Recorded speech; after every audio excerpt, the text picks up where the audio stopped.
I ain't have to die to meet the devil. Angels fell and landed in the ghetto. The earth was given to the hands of devils. Then we seen the rise of the devil. We fell for the lies of the devil. When we got high was the devil. I looked into the eyes of the devil. I ain't have to die to meet the devil. I remember I was only 13 when I met the demon. Gave me a deuce and a bundle of cocaine. Told me to sell to my people, make sure you keep them fiending. If any try to shoot you, make sure that you leave him leaking. He said, I'ma hold you down when problems pop up. how you got me moving this dope? Want me in lockup? He said, Don't you want the Benz vertible with the top cup? Yeah. Stop bitching, get in that kitchen, let it rock up. Bitches love the dope boy, especially when it's pop up. I know you know Ron. who the plug from by the block up? I'll tell you a little secret, make sure that you keep your mouth shut. Ron got a Lexus, crib in Philly and Texas.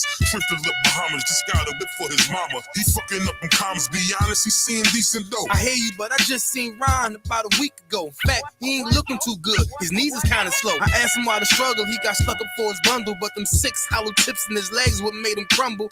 At least he got the house and mama is living good. Said the feds took it all, he right back in the hood. I see you try to play me, you gave us crack in the 80s. Made us abort our babies and making hoes out our ladies. I know you got me gravy, but Satan, you must be crazy. It's gonna take more than them cars when to amaze me. I seen niggas shoot for the stars, but being lazy. Never get their head at the clouds, so you don't faze me. I guarantee that you gon' regret it, remember I said it. Nah, you could dead it. What you saying, I can't win? Nah, devil, nice try, so until we meet again. I ain't have to die to meet the devil. Angels fell and landed in the ghetto. The earth was given to the hands of devils. Then we seen the rise of the devil. We fell for the lies of the devil. When we got high was the devil. I looked into the eyes of the devil. I ain't have to die to meet the devil. I ain't religious or superstitious, but we been getting fucked and put to the side like a mistress. Police patrolling why? Because prison became a business. They murder one of ours and they start talking about forgiveness. We think that it's alright because we got public assistance. If this ain't hell, dog, what is this? Where was all lives mattered when they killed Osama? There was no peace talk like the Dalai Lama. Bush dropping bombs saying he gon' bring the drama. They got justice, man, they even caught the Boston bomber. But when we ride, they send the military in armor. When we fight oppression, then our people die a martyr. You reap what you sow, some people call it karma. With Christ's return, y'all gon' get this harvest like a farmer. Don't tell me don't bring up the past no more. They still trying to settle the score with a side of Shakur. I changed my life and I'm just trying to live life right. But at night I look behind me and see flashing lights, patting me down. You got nothing that's poking me right. I don't smoke or push pills, I gave up my vice. So Mr. Officer, why you wanna take my life? And your honor, why you gave our homeboy's life? I've been wondering why you shot our homeboy twice. Pussy with a gun screaming out that he got a knife. He came from Habibi's spot, it was chicken and rice. Shit's trife, I'm just giving visuals like Skype. Ask Trayvon, Mike Brown, the Cock Girlie, Eric Garner, Sean Bell, Philando, Alton Sterling, Jaquan McDonald. The white man is so devilish. Ask Hammurabi, he'll tell you who the devil is. The white man is so devilish. Ask Hammurabi, he'll tell you who the devil is. I ain't have to die to meet the devil. Angels fell and landed in the ghetto. The earth was given to the hands of devils. Then we seen the rise of the devil. We fell for the lies of the devil. When we got high was the devil. I looked into the eyes of the devil. I ain't have to die to meet the devil. I ain't have to die to meet the devil. Angels fell and landed in the ghetto. The earth was given to the hands of devils. Then we seen the rise of the devil. I pray for the demise of the devil. Lord knows I despise every devil. I looked into the eyes of the devil and said, I pray you die, every devil.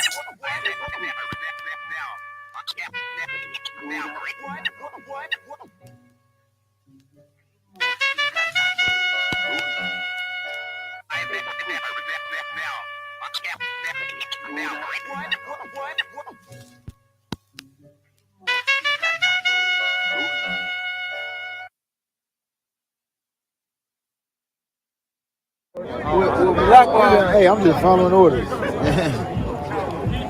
Let me get one of those slow motion pictures, bro. One of those slow motion pictures. You gotta shoot at 60 frames per second. Come on,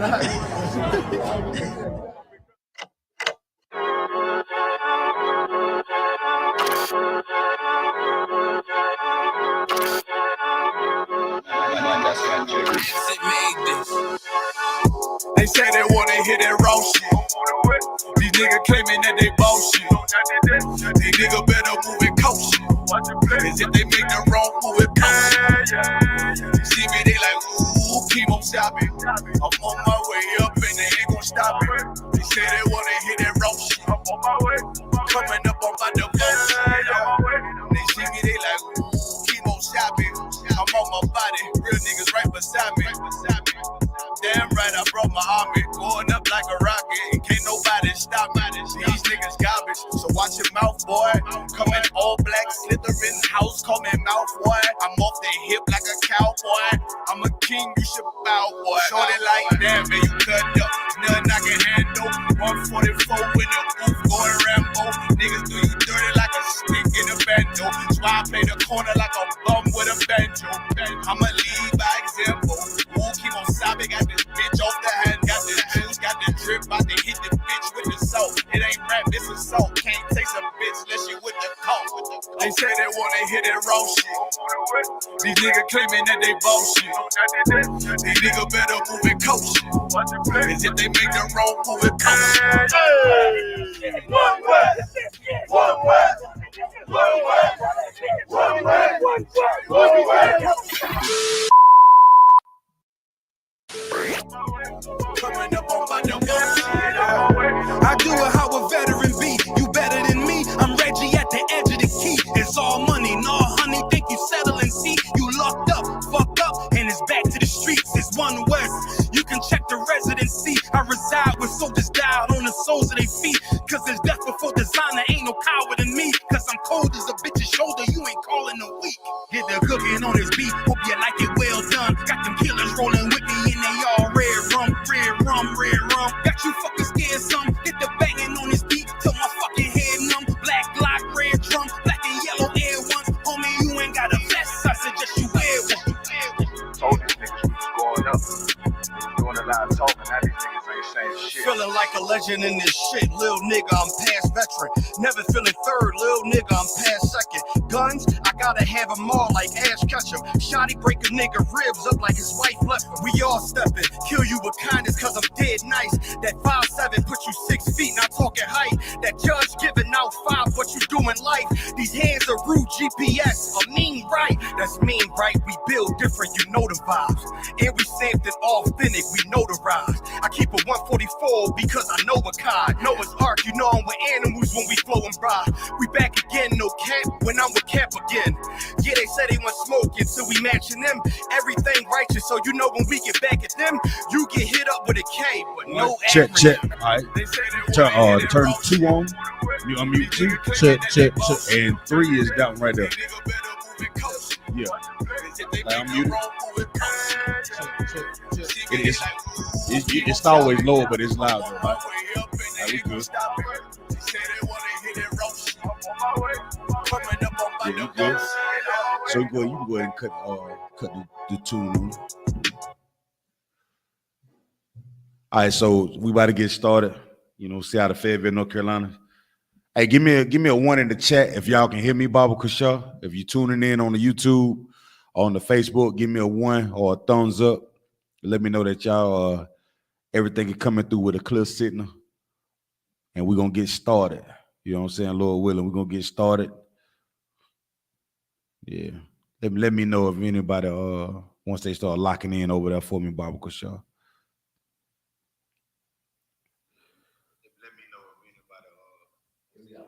Okay, Most High in Christ. We got 1s in the chat.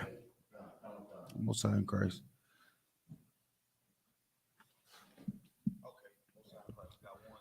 Okay, I guess it's coming through there, huh? Press sure. Turn that 1 off. Which one was it? You turned 2 off? Check. Turn mine down, so 1. Check. There you go. Then you turn yours back on. Yeah. Check yours, Quadon. Check. You can't have it sitting in that chair. That way. Bring his down some just a little bit. Number 2. Do again. Check. Bring mine down just a little bit too. Still ringing. Check. That good? Check. Is it ringing? Check. All right, Most High in Christ. That ringing, man, that still drive me crazy. So that good right there. All All right, we're good. We good out there on YouTube. All right, so once again, this is I.S.U.P.K. Start out of 1 West 125th Street, Harlem, New York, operating up under Command and General YAHANNA. We are not affiliated with anyone, no church groups, no so-called Israelite groups out there, none of them, you understand? If they are not in I.S.U.P.K, they are not in the truth. If you are not in I.S.U.P.K and you call yourself a Hebrew Israelite, I have to let you know that if you are not in here, then you are a Christian. Meaning you don't understand the scriptures at all because you don't understand when the Most High says, gather yourselves together. We're not gathering together. And that's the spirit of a Christian, if I may, or the spirit of America. The spirit of America thrives on individualism. That's what capitalism, the cap of it all, right? Capital mean that you're on top, to be on top, capital. Whoever's on the top of the food chain get a chance to make all the decisions, all right? So, so we're going to get into a few little things, well, we're going to get into a few. We're going to get into it tonight. This is the Brotherhood class, and we're going to get what the essence of brotherhood is, some true attributes of what brotherhood is and how important it is as a nation of people for us to understand, what we're dealing with as a nation of people. If you're studying, reading, or come across some classes out there when you throughout the week or whatever, this is a place where you see current events that you can come and ask about your current events, and we can look into these scriptures and give you the who, what, when, and where, and how. You understand? The Christian church would never do this. The Muslim mosque would never give you any of these answers. Catholicism won't give you any of these answers.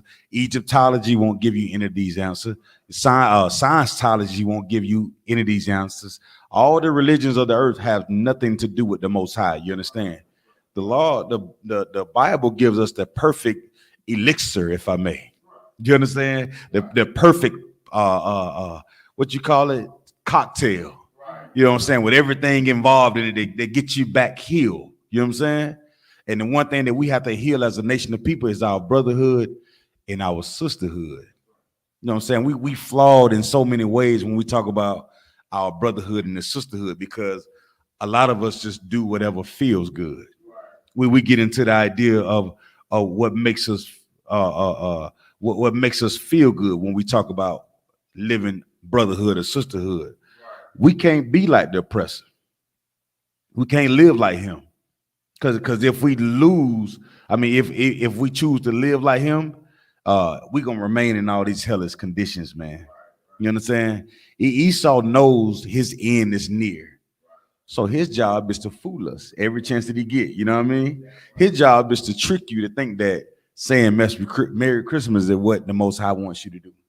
His job is to fool us, to say, to hate your brother is the thing to do. You know what I'm saying? 'Cause that's his natural thing. You know what I'm saying? That's who he is. And then tonight we're going to learn what the essence of brotherhood, or the attributes of righteousness, and what it takes to be righteous in brotherhood. You know what I'm saying? These things go together. But I want to start first with digging first, and let's clean this thing up tonight, Lord willing. All right. Let me get the book of Amos, chapter 1, verse 11, Baba Kusha. The book of Amos, chapter 1, verse 11.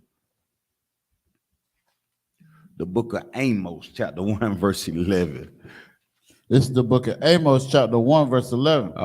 Thus said the Most High, for 3 transgressions of Edom, and for 4, I will not turn away the punishment thereof. He's not do what? Turn away the punishment thereof. Now, who is he not turning the punishment away from? Edom, correct? That's right. Read on. Come.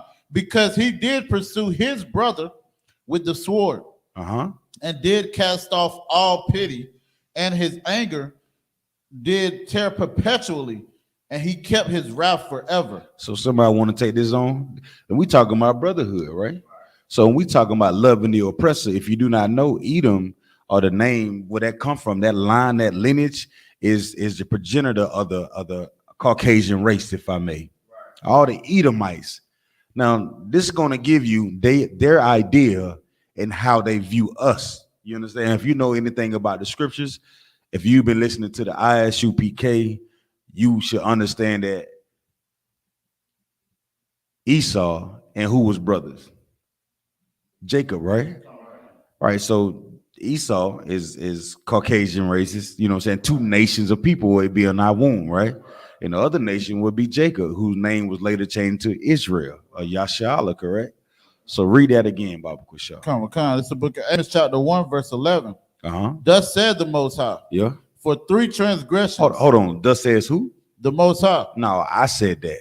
The Most High. No, Commander Junior Hunter said that. The Most High. The Most High is saying these things about Edom, the Caucasian races. You understand? Right. Esau. Read on. Come on. For 3 transgressions of Edom. Uh-huh. And for 4. Uh-huh. I will not turn away the punishment thereof. The punishment thereof. That's just like I said earlier. Esau know, or the nation of Edom know, that his time is near. You understand? He know that all the atrocities that he's allowed to be unleashed on us as a nation of people, he got to give an account for that. You know what I'm saying? That would be justice rendered to him and his nation of people based on what they have done. And the Most High is going to make sure that it happens, okay? Read on. Come on. I would not turn away the punishment thereof. Uh-huh. Because he did pursue his brother. He did what? Pursue his brother. Pursue who? His brother. His brother. He pursued his brother. Read on. With the sword. With what? With the sword. With the sword. We talk about this nation right now. We're constantly being pursued by Esau with the sword. But the thing is, we don't know it as a nation of people because we don't understand who is Esau or the nation of Edom, and we do not understand that we are the Israelites. You understand? Because of the propaganda that is pushed in the earth by who? By Esau. You understand? This is how they constantly pursue us every chance that they get. You don't even know it. We don't even know it. We don't even understand. Like, we've been poisoned so much, like we can't even begin to fathom. You understand? I was Commander General Hunter brought a story the other night, right? And in that story, they talked about how the Christian church received funds from, you know what I'm saying, organizations when they had slaves at their churches. They would have slaves in the churches, building these churches, these gigantic landmarks, right? And these slaves would build these churches, free labor. You understand? And today, these are the churches that your grandmother go into to this day, still paying her tithes, not knowing that these churches were built by slaves. You understand? They take out a mortgage on the church, and it was built by slaves with free labor. You understand? Perpetual hatred. You think about your neighborhoods and where you come from. You mean you so much so that our neighborhoods that we Vietnam. We identifying cities and states and communities and neighborhood based on some of the worst characteristics that and these characteristics are identified by war, man. You know what I'm saying? By places where war has taken place. Like Vietnam is supposed to mean like Vietnam, man. You understand what I'm saying? You ever heard of Chirac? We're occupying war zones when we talk about our communities, man, and we identify them, right? We glorify like certain neighborhoods, like even where I come from, like it's certain places you like, nah, man, you come to the Ville, see what happened to you, right? It's 3 up, 3 down. You feel what I'm saying? These are places that we identify as saying this is home for me. Like, you know what I'm saying? But we know that these places have been broken down and designed to create a system of hatred for one another, meaning who? Our brothers and sisters, right? And this is all based off of Esau, the nation that come up against us with a perpetual hatred towards us. Read on. Come on, sir. It says, because he did pursue his brother with the sword, and did cast off all pity. Did what? And did cast off all pity. He cast off all pity. He's cast off all pity. So when you talk about us as a nation of people, and you talk about the things that we go through, when your brother don't show you no pity, who is he acting like, Quadon? Oppressor, sir. Right. When your brother can't show you no mercy or no pity, he exemplified characteristics of the oppressor. You understand? He exemplified characteristics of Edom, Esau.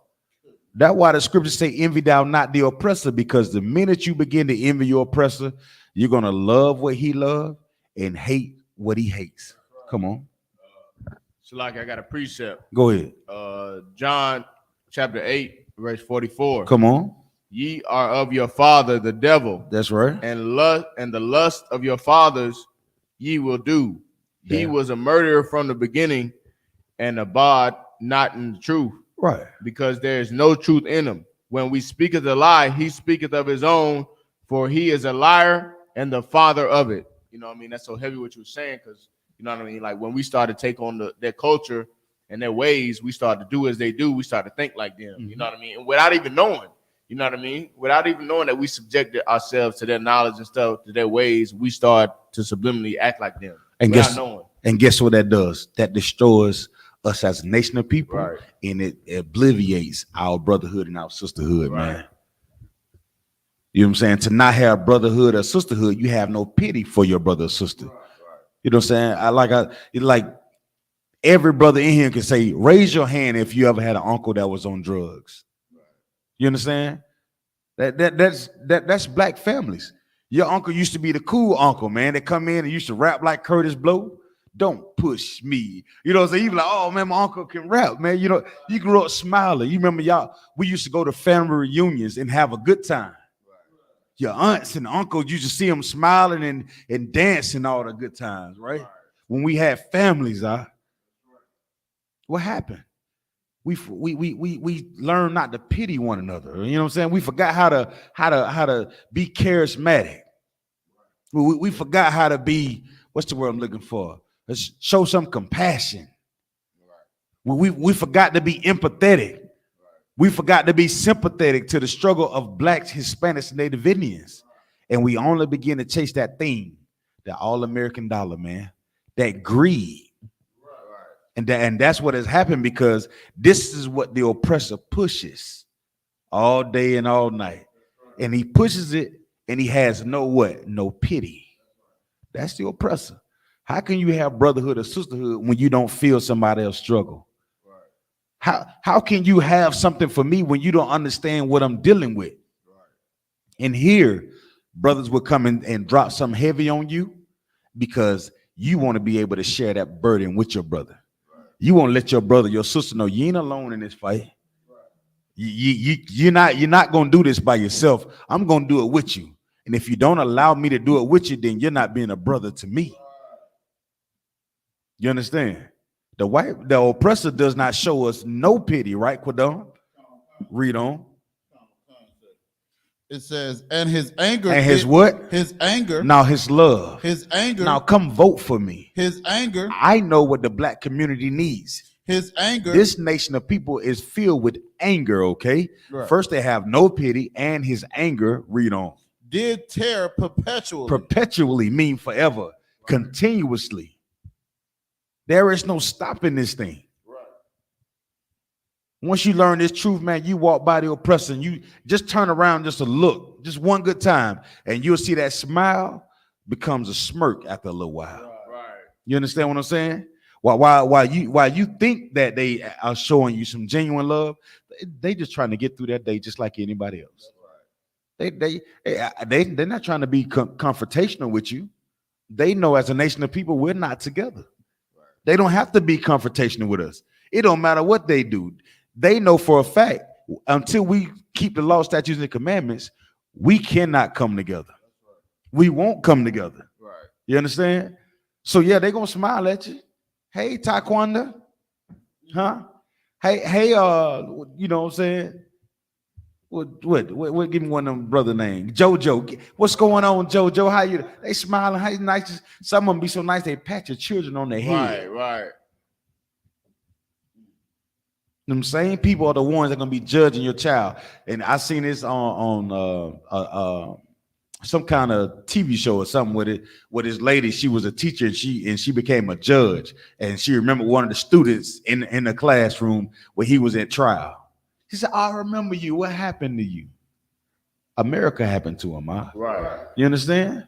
The idea of joining America happened to him. Right. all the pit holes and falls that the black Hispanics, Native Indians can fall to in America, that's what happened to them. Right. But yet and still, these are the people that rule over us. Right. You understand? These are the people that are making decisions for your life. They have no pity and they are filled with anger perpetually, right? Right. Read on. And he kept his wrath forever. And he kept his what? His wrath forever. Now for a short time. Forever. Forever, man. Right. You got to know that when we dealing with a nation of Esau, man, a nation of Edom, they had no love for us. They had no pity. They are filled with anger. You understand? And they wrath is kindled forever, man. That's why it's imperative that we be brothers. That's why it's imperative that we do the opposite of what they do. You understand? We have to build up this, what they call it, the skin, the tough skin, like, you know, some calluses, if I may. You know what I'm saying? Let it be rough just a little bit. Everything ain't gonna be peaches and cream. Get tough sometimes, so that way you stop being such have such a dependency on the oppressor. You know what I'm saying? Get your mouth off of the titty. You did what I'm saying? We don't even know how to live because you know what I'm saying? We've been sucked from the breast of the oppressor for so long, right? You drop that. Let me get Zechariah 11 and 4. I'm gonna start at 4. I wanted to get to it yesterday, but I couldn't. You know what I'm saying? Shit. I'm gonna get to it though. For sure. Y'all know the Passover coming up, so you might well go ahead and get right. Go and do whatever you got to do. You know what I'm saying? It's going down. Cocoa Beach, Florida. Be there or be square. You know what I'm saying? What them people say? Don't meet me there. Beat me there. Yeah. And Lord be with the Hebrew Academy participants. You know what I'm saying? Lord be with them brothers, man. You're not allowed to die. You ready? This is the book of Zechariah, chapter 11, verse 4. Come on. Thus said the Most High, my power. Feed the flock of the slaughter. Feed the flock of who? The slaughter. Feed the flock of the slaughter. It's very important. The flock of the you know what I'm saying? Of the slaughter, right? Read on. Verse 5. Whose possessors slay them?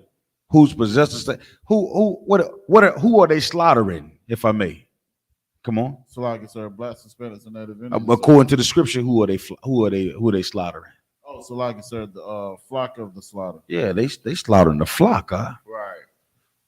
You got to understand that we are the flock and we belong to the Most High. Our oppressors do what? Slay us. How do they slay us?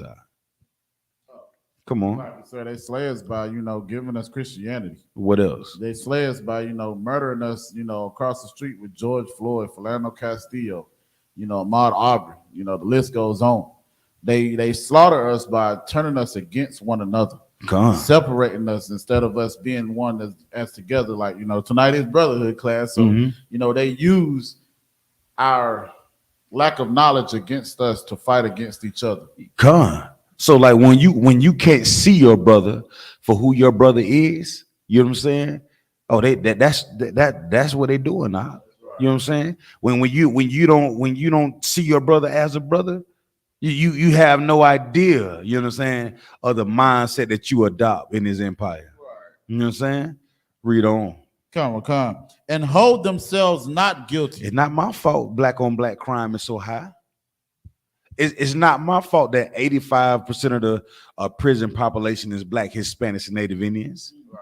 It's not my fault that 85% of the single parent homes, the children that are affected by it, end up in the prison system. It's not my fault that 80% of divorces are initiated by women.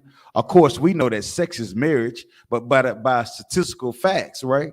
The women that are in the earth right now, they live by total different rules that are contrary to the Bible in every way, y'all. Every way. Huh? That's how oppressors slaughter us, man.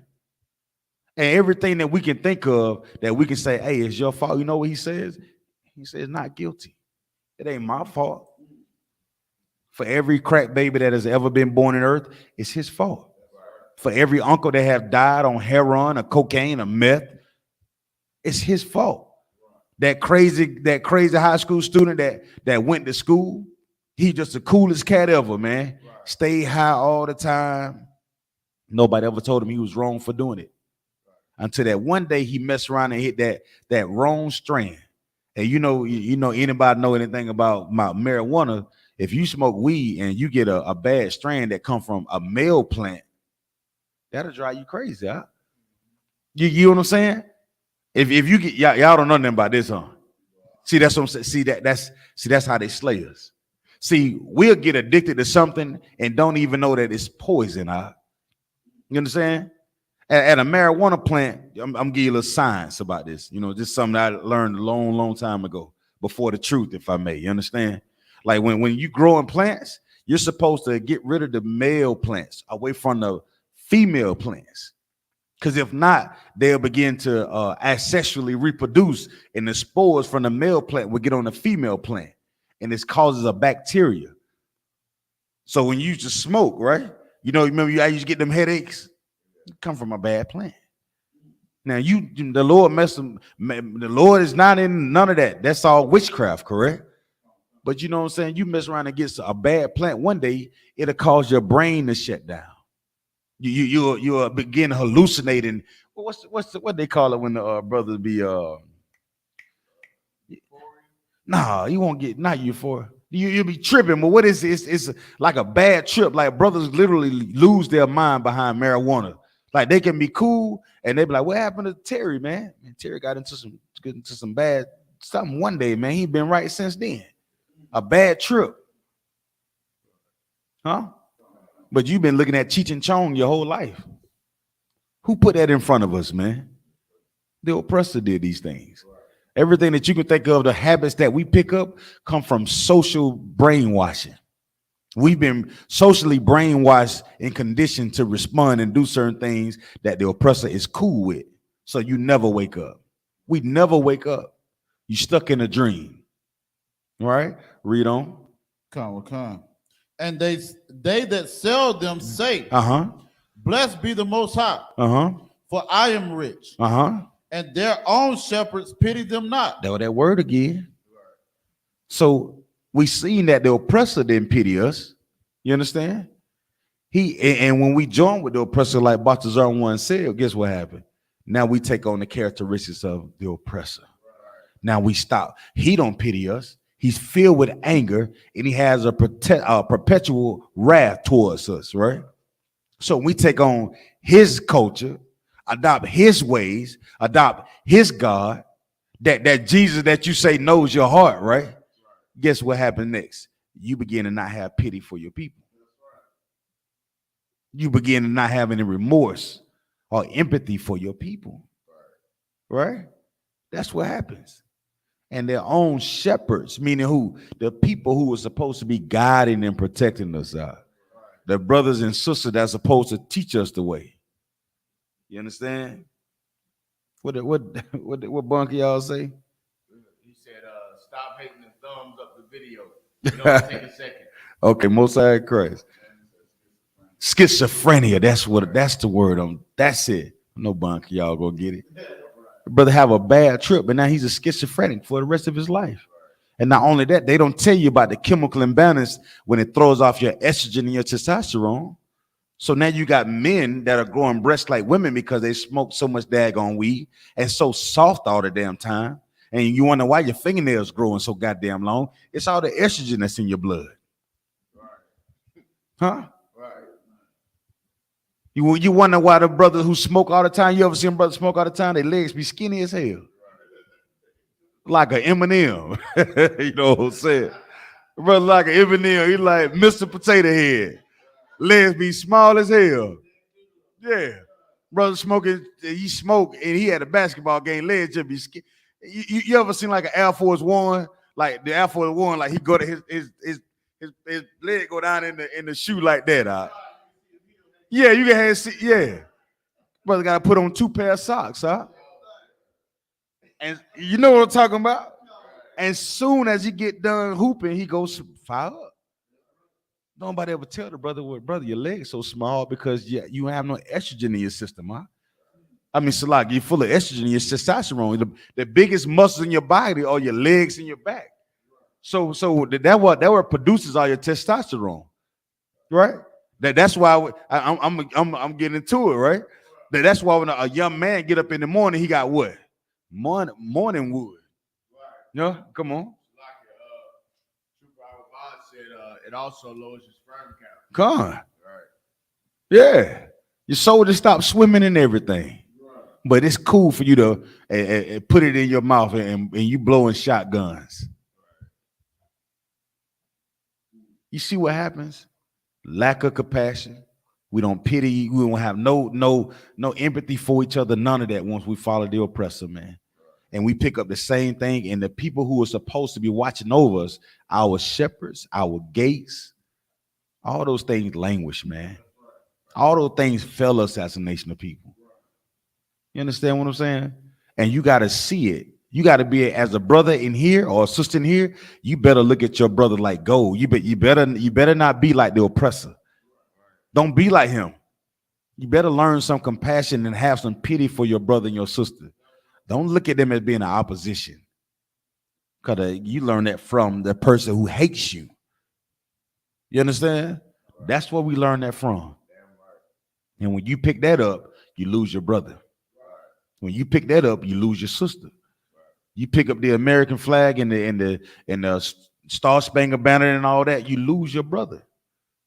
You lose the Babylon is falling. You lose the no cowards in my camp. You understand? You lose all of that when we don't have shepherds that pity their people, man. How can you hate your own people? I see so many people that's supposed to be the leaders for the black community, and guess where I see them at? I see them on vacation all the time. I see them on vacation. They in Tahiti and showing off their Gucci belts and Gucci flip flops and sandals, nice suits and everything, nice cars. How many of them? I don't know what they do once they turn off the camera, but the I.S.U.P.K, our work looks the same every time I see it. You understand? Every single time that I look at a UPK class, it looks the same. No matter what a brother done that you feel like he done came up somewhere, it looks the same. You understand? Captain Zariat be clean as a whistle. But you know what he looked like? He looked like us. I still see the beard. Yeah. I still is making sure that his hair ain't all shaped. You know that other nations and the other groups out there, the other Christians out there, they be looking at our videos waiting to see a shape up. They be looking at our videos waiting to see a lineup or some braid. I mean some dreads. Right?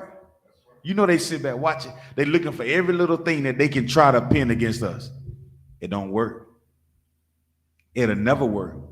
Longer we continue in this fight and have the spirit of Christ, it'll never work. Right.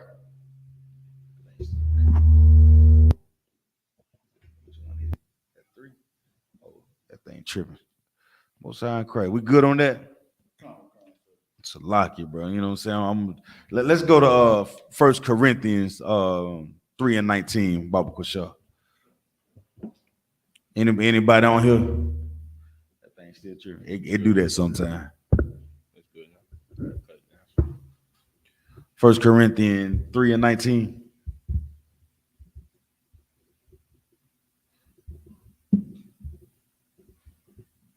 Who got it? Come on. We can get to it.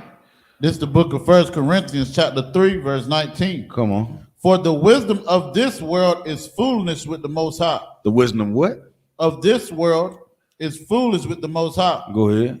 For it is written, he taketh the wise in their own craftiness. We want to break that down for me. Come on, let go. Okay, so like I said, if I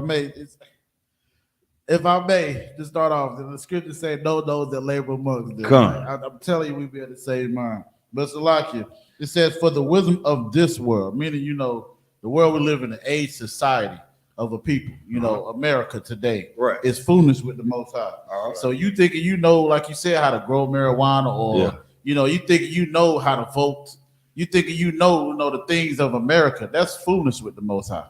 You understand? Because you don't know a damn thing about brotherhood.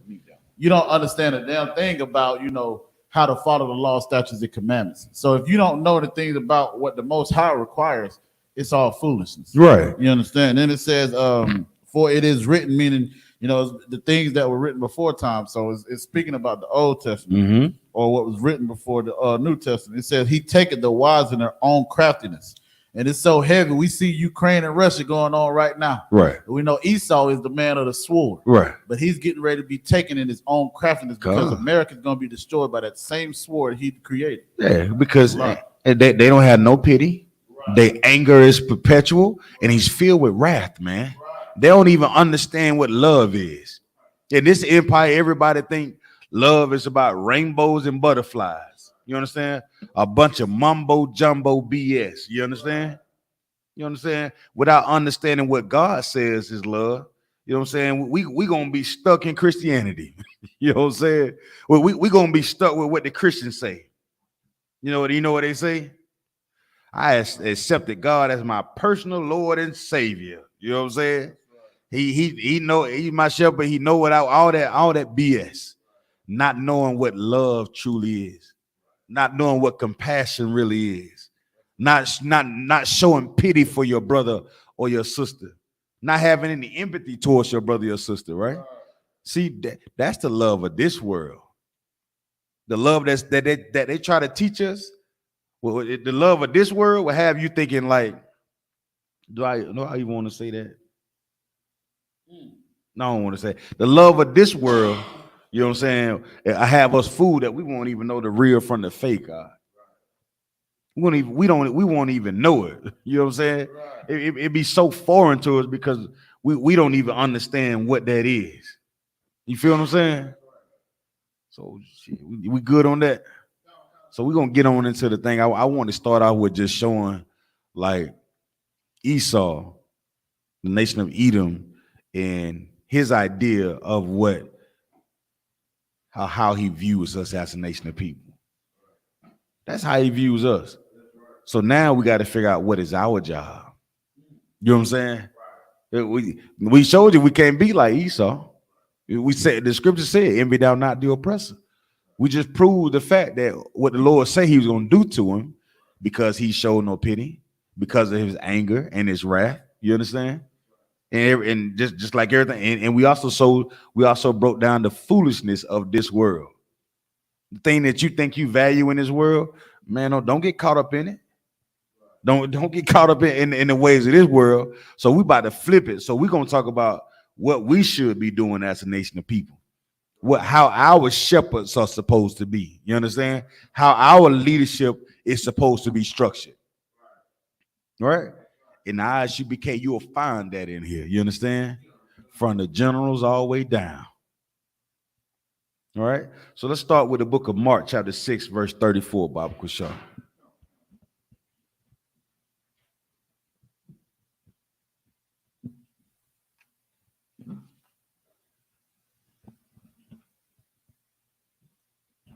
This is the book of Mark, chapter 6, verse 34. And Yahushua, when he came out, saw much people and was moved with compassion toward he was moved with who? With compassion toward them, because they were as sheep, not having a shepherd. And he began to teach them many things. That 34? Read on. Come on, verse 35. And when the day was now far spent, his disciples came unto him and said, this is a desert place, and now the time is far past. Verse 36. Send them away, that they may go into the country round about, and into the villages, and buy themselves bread, for they have nothing to eat. They have what? Nothing to eat. They have what? Nothing to eat. No, they was full. Nothing to eat. Now they had comforts on every level. Nothing to eat. You mean to tell me that they had bed and breakfast? They had what? Nothing to eat. Read on. Verse 37. He answered and said unto them, give ye them to eat. Give them something to eat. Right. You give them something to eat. Right? Go ahead. So like you, sir, if I may. Come on. Okay, When I get through skidding, I'm gonna give you a piece of them. All right, come on with it. Let's go. And they say unto him, Mm-hmm. shall we go and buy 200 penny worth of bread? We're gonna spend some money on this bread for these people. Read on. And give them to eat. And we're gonna spend the money on it, and then we're gonna give it away. Read on. Verse 38. He said unto them. He said what? He said unto them. Go ahead. How many loaves have ye? What you got? How much do we have? Right. How much we got? Read on. Go and see. Go look for it. Right. Go find something for them to eat, right? Read on. And when they knew, they say 5 and 2 fishes. It's enough. It's enough. Give what you got to our people. You understand? You have to be able to give what you have for our people. And it all start with what? What did it start with? What did this whole thing start with first? Come on. So like you said, the most so like Christ having compassion. He having what? Compassion. Read that first verse again. For the people out there that understand who Yahawashi was and what he stood for and how we should be acting, what we should be doing, the footstep we should be locked into. You know what I'm talking about? All of that, right? Read that first one again. This is the book of Mark, chapter 6, verse 34. Bet. Go ahead. And Yahawashi, when he came out, saw much people. He seen a lot of people. That's right. Seen a whole bunch of us. Black, Hispanics, and everybody just chilling. Yahawashi seen them, right? That's right. Read on. And was moved with compassion. He was what? Moved with compassion. Now he stood still. Moved with compassion. Now he didn't feel nothing for him. Moved with compassion. Man, when you talking about somebody that like Yahawashi, somebody like Commander Junior YAHANNA, somebody like the brothers and sisters that in the I.S.U.P.K, you better be goddamn moved with compassion when you talk about your people, man. You better be moved with something. You better be moved like you done ate 4 X-Lax. Right, huh? That's right. 4 X-Lax, and what's the other stuff that magnesium, that stuff, that liquid that they drink, but that clear one. Oh boy, it clear you out, man. I don't care what's in there is coming out, Quadam. You know what I mean? It better be moved like a mudslide. You understand? You better be moved with compassion for your people like a mudslide, huh? Get it out the way. Whatever's clogging your goddamn bowels up from moving, whatever clogging that thing up, you better be like that for your people. That's right. You understand? Okay. This is how Yahawashi was. He was moved with what? Compassion. And I ain't talking about the one when your rib be rubbing on you. The hell with that. Right. Find something else to do. Go bake some biscuits or something. Got work to do, right? Read on. Toward them. Towards who? Them. His people, right? Read on. Because they were as sheep, not having a shepherd. Because they were as a people, as sheep, without having a shepherd. Meaning the people that was supposed to be watching them, pitied them not. Right? That's right. That what happens if you're a sheep without a shepherd. Your shepherd don't give a damn what happens to you. He has no compassion, no pity about what happens to you. Right? And then what we said, and if he's acting like that, he's not being a brother. He's being just like the oppressor. That's right. Read on. Not having a shepherd. And he began to teach them. He began to do what? Teach them. He began to what? Teach them. Now he used to tell them nice things. You know what I'm saying? Them. Now he used to take the bread from them. You know what I'm talking about? Teach them. Now he used to pass around the collection plate. Teach them. It was a now, sister, wherever in your heart. Teach them. He taught them, man. That's right. He taught them. Yahawashi taught our folks, man. He taught us what, you know what I'm saying, how to move out here. And you can only do that when you got some compassion, man. And you ain't got no compassion when it comes to your folk, man. You ain't got yourself nothing. You out the game, Shawty. You know what I'm talking about? You ain't got nothing. In a bad way. You clogged up, if I may. You need to get you some good old X-Lax and that magnesium, whatever that stuff is coming in that clear bottle. Yeah, you see, magnesium sites, yeah, that stuff. A good whiff of that, Cordon, boy, it get you right, boy. You hear me? I don't give a damn what you ain't. You know, somebody. See, and that what wrong with the black community, man. You know what I'm saying? We've been clogged up by the ways of the oppressor. Well, we just packed full of sugar honey iced tea when we talking about this oppressor. From Christmas, Thanksgiving, Valentine's Day, birthdays, you know what I'm saying? Adultery, fornication, hoes, bitches, nigglets, you know what I'm saying? The little niggas, you know what I'm saying? Baby mama drama, DNA test, Maury Povich, huh? U.S. military, U.S. Government, wars, Christianity. We clogged up by. We need that something magnesium nitrate, whatever. I don't even, that bunk here. Magnesium. I'm trying to kill a nigga. Magnesium nitrate. You know what I'm saying? No, we in Salakia, but I'm saying on the we've been clogged up by all these things in the earth, man, and we need a remedy. Yahawashi understood that. That is why he did what? He taught the people, man. That's what we have to do. If we see the issues that are plaguing our people, why the hell ain't y'all teaching them that? Why you ain't teaching them? Why we ain't teaching them? It's our job. You understand? Commander General Honor has given us the training that we need to go out there and save our brothers and sisters, man, and bring them out of the world, man. Yahawashi did it. He did it the right way. All right? We good on that? I know, right? You too, huh? It be like that sometimes. It bees like that. Let's go to the book of John, chapter 11, verse let's go to 35. Let's start at 35. Hold on, let me get that with you though. The book of John, chapter 11 and 35. Okay. Hey, if y'all tuning in, man, go ahead and you know what I'm saying? We'll get to you. Put something in the chat box. You know what I'm saying? Let's share this. Let's like it. You know, comment, like, subscribe, push it out there. Share it with your folk, man. You know what I'm talking about? And if you care about them, if you have some compassion, then you make sure they get this, right? Read verse 35. Come on. It's the book of John, chapter 11, verse 35. Come on. Yahawashi wept. He what? Yahawashi wept. Why? Verse 36. Salakia. If you tune in right now, if you locked in, why did Yahawashi wept in verse 35? Did anybody know? Now y'all supposed to be reading these scriptures. Now somebody supposed to be able to answer this question real fast, real quick. Like, why did Yahawashi weep? I mean, that's what they say. That's what they teach all the little kids in the Christian church. It's your first verse. You know, you go around, you tell scripture. Jesus wept. Huh?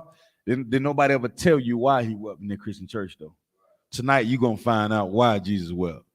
Anybody say anything about the R1? Somebody answer that question for him. Why did Jesus wept? I said Jesus wept. Why did he wept? So, like, sir, was it I don't want it from you. I want it from somebody who online, who in class with us right now. Why? Somebody answer that question. Why? Come on, y'all. Let me try to read up. Just get, you know what I'm saying? Everybody want to try to read up. That's taking us so long. I'm gonna go ahead and give it to him for time's sake. So let's start at verse 1, Baba Kusha. This the book of this the book of John, chapter 11, verse 1. Mm-hmm. Now a certain man was sick, named Lazarus. Name who? Lazarus. Now y'all getting it right. All right. So we know the story of Lazarus, correct? Come. That we about to understand why Yahawashi wept. Read on. Come. Of Bethany. The town of Mary and her sister Martha. Right. So we know who Mary was, and y'all know who Martha is, right? Right. Read on. Come. Verse 2. It was that Mary which anointed the Lord, or the outer one, with ointment, and wiped his feet with her hair. Now y'all know this sister, right? It's breaking down what type of sister she was, huh? This was the woman that Yahawashi's feet, and she wiped them down with her what? With oil. With what? It's like with ointment. And what? And wiped his feet with her hair. Oh my! With who? Her hair. Now she used a rag. wiped his feet with her hair. Uh-oh. Now this is a sister who understands some compassion. This is a sister who's showing some empathy. You understand? You see what type of woman this is? This is the heavy, y'all. Yeah, she's showing what? She's showing pity. You know what I'm saying? Because I remember, I don't know what kind of shoe they wore back then. You know what I'm saying? They didn't have them jade and them nice stride. You know, they had them good sketches that them, brother wearing now. Well, them dogs should be hurting, boy. You understand? You really be like, come soak your feet. No, stop touching my feet. You know what I'm saying? This sister did that, right? Read on. Come. Whose brother Lazarus was sick. There was her brother, man. There was her brother.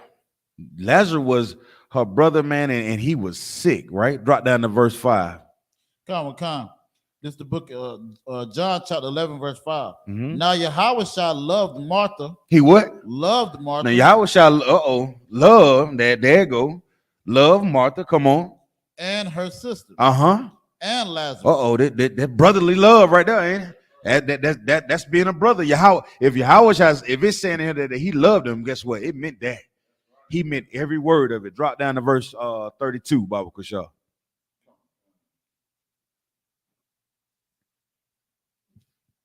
The book of John, chapter 11, verse 32. Mm-hmm. Then when Mary was come where Yahawashi was, mm-hmm. and saw him, she fell down at his feet, saying unto him, Adawan, if thou hast been here, my brother had not died. So what is she showing? She said, Lord, if you would have been here, Lazarus would have been all right. So what did she know about Yahawashi then? That Yahawashi could heal her brother, man. Right? Read on. Come. Verse 34. And said, where have ye laid him? 33. So like verse 33. When Yahawashi therefore saw her weeping. He saw her what? Weeping. He saw her what? Weeping. He saw her weeping, He saw her weeping. You remember what Yahawashi, he loved this sister. You understand? He saw her say the word. Weeping, right? Got me too. Weeping. Read on. Mm-hmm. And the Jews also weeping. And the brothers and sisters that are around him. Who was he talking about? Once again, compassion for who? His people. Right? He saw them. He saw who weeping? He saw Mary weeping. And he also saw his people weeping. Weeping. Get stuff. Right? Read on. Which came with her. He groaned in the spirit and was troubled. Go ahead. Verse 34. And said, where have you laid him? They said unto him, Lord, come and see. Verse 35. Yahawashi wept. He did what? Yahawashi wept. That's why Yahawashi wept, man. Read the next verse. Verse 36. Then said the Jews, behold, how he loved him. Come on, he did what? How he loved him. Let me tell you something, man. We, as a nation of people, we've forgotten how to care for one another, man. We've forgotten. They seen Yahawashi, you know what I'm saying? He was an austere man. And to see him in that way, oh man, you know he loved his brother, man. You know he loved his brother. You know what I'm talking about? It's a whole nother ball game when you understand who you are, who your people are. You feel y'all did what I'm saying, right? That's brotherhood. That you can't fake that out. You can't fake that. Them Christians do a good job for a little while, but when you see a brother weeping out, you can't fake that about the one. It's a lot of stuff you can fake in this earth, but that ain't one of them. You did. You know what I'm saying? Everybody good on that? Let go to Matthew chapter 9 and 32. 9 and 32. We all right tonight. You know what I'm talking about? We good. Yeah, boy. This is the book of Matthew, chapter 9, verse 32. Hold on, Kodon. Hold on. You're moving fast. All right, come on, let go. As they went out, behold, They brought to him a dumb man possessed with a devil. They brought a what? A dumb man possessed with a devil. They brought a dumb man possessed with a devil by Zara one. You know what I'm talking about? They brung in who YAHANNA, right? Read on. Verse 33. And when the devil was cast out, YAHANNA cast the devil out. Come on. The dumb spake. The who spoke? The dumb spake. Who was the dumb that spoke? Everybody else that watching. And they so dumb, get what they say. Read on. And the multitudes marveled. The dumb spoke, and the multitude began to look like, wow, cast out a devil. You know what I'm saying? Read on. Saying, it was never so seen in Israel. We ain't never seen you like this. We ain't never seen that like that before. We ain't never Israelite. What in the world? Who is this man that came up here and did that? Imagine seeing that for the first time, somebody really getting healed. You understand? YAHANNA doing this thing like he do. They marveled, right? But the dumb was speaking too, right? Read on. Verse 34. But the Pharisees said. The who said? The Pharisees said. Now y'all know the Pharisees supposed to have been who? The shepherds. There you go right there. This read on. I ain't gonna spoil it for you. He casted out devils. Yeah, he cast out the devils. Go ahead. Through the prince of the devils. Because he the prince of the devils. You understand? Yeah, of course he gonna cast out devils. You know what I'm saying? He is the devil. Are you serious? These people, these are your Christian pastors. You understand me? That they see Command and Jenny Hunter do something, and they be like, why is your brotherhood works in the I.S.U.P.K? Because we follow law, statutes, and commandments. No, you don't. Y'all in a cult. That's why it's doing this. Your sister be walking barefooted with her head down 2 paces behind you. That's how y'all do it. They make up all these strange ideas about what the truth is, and what the truth really is obedience. That's all the truth is, man. It's us being obedient.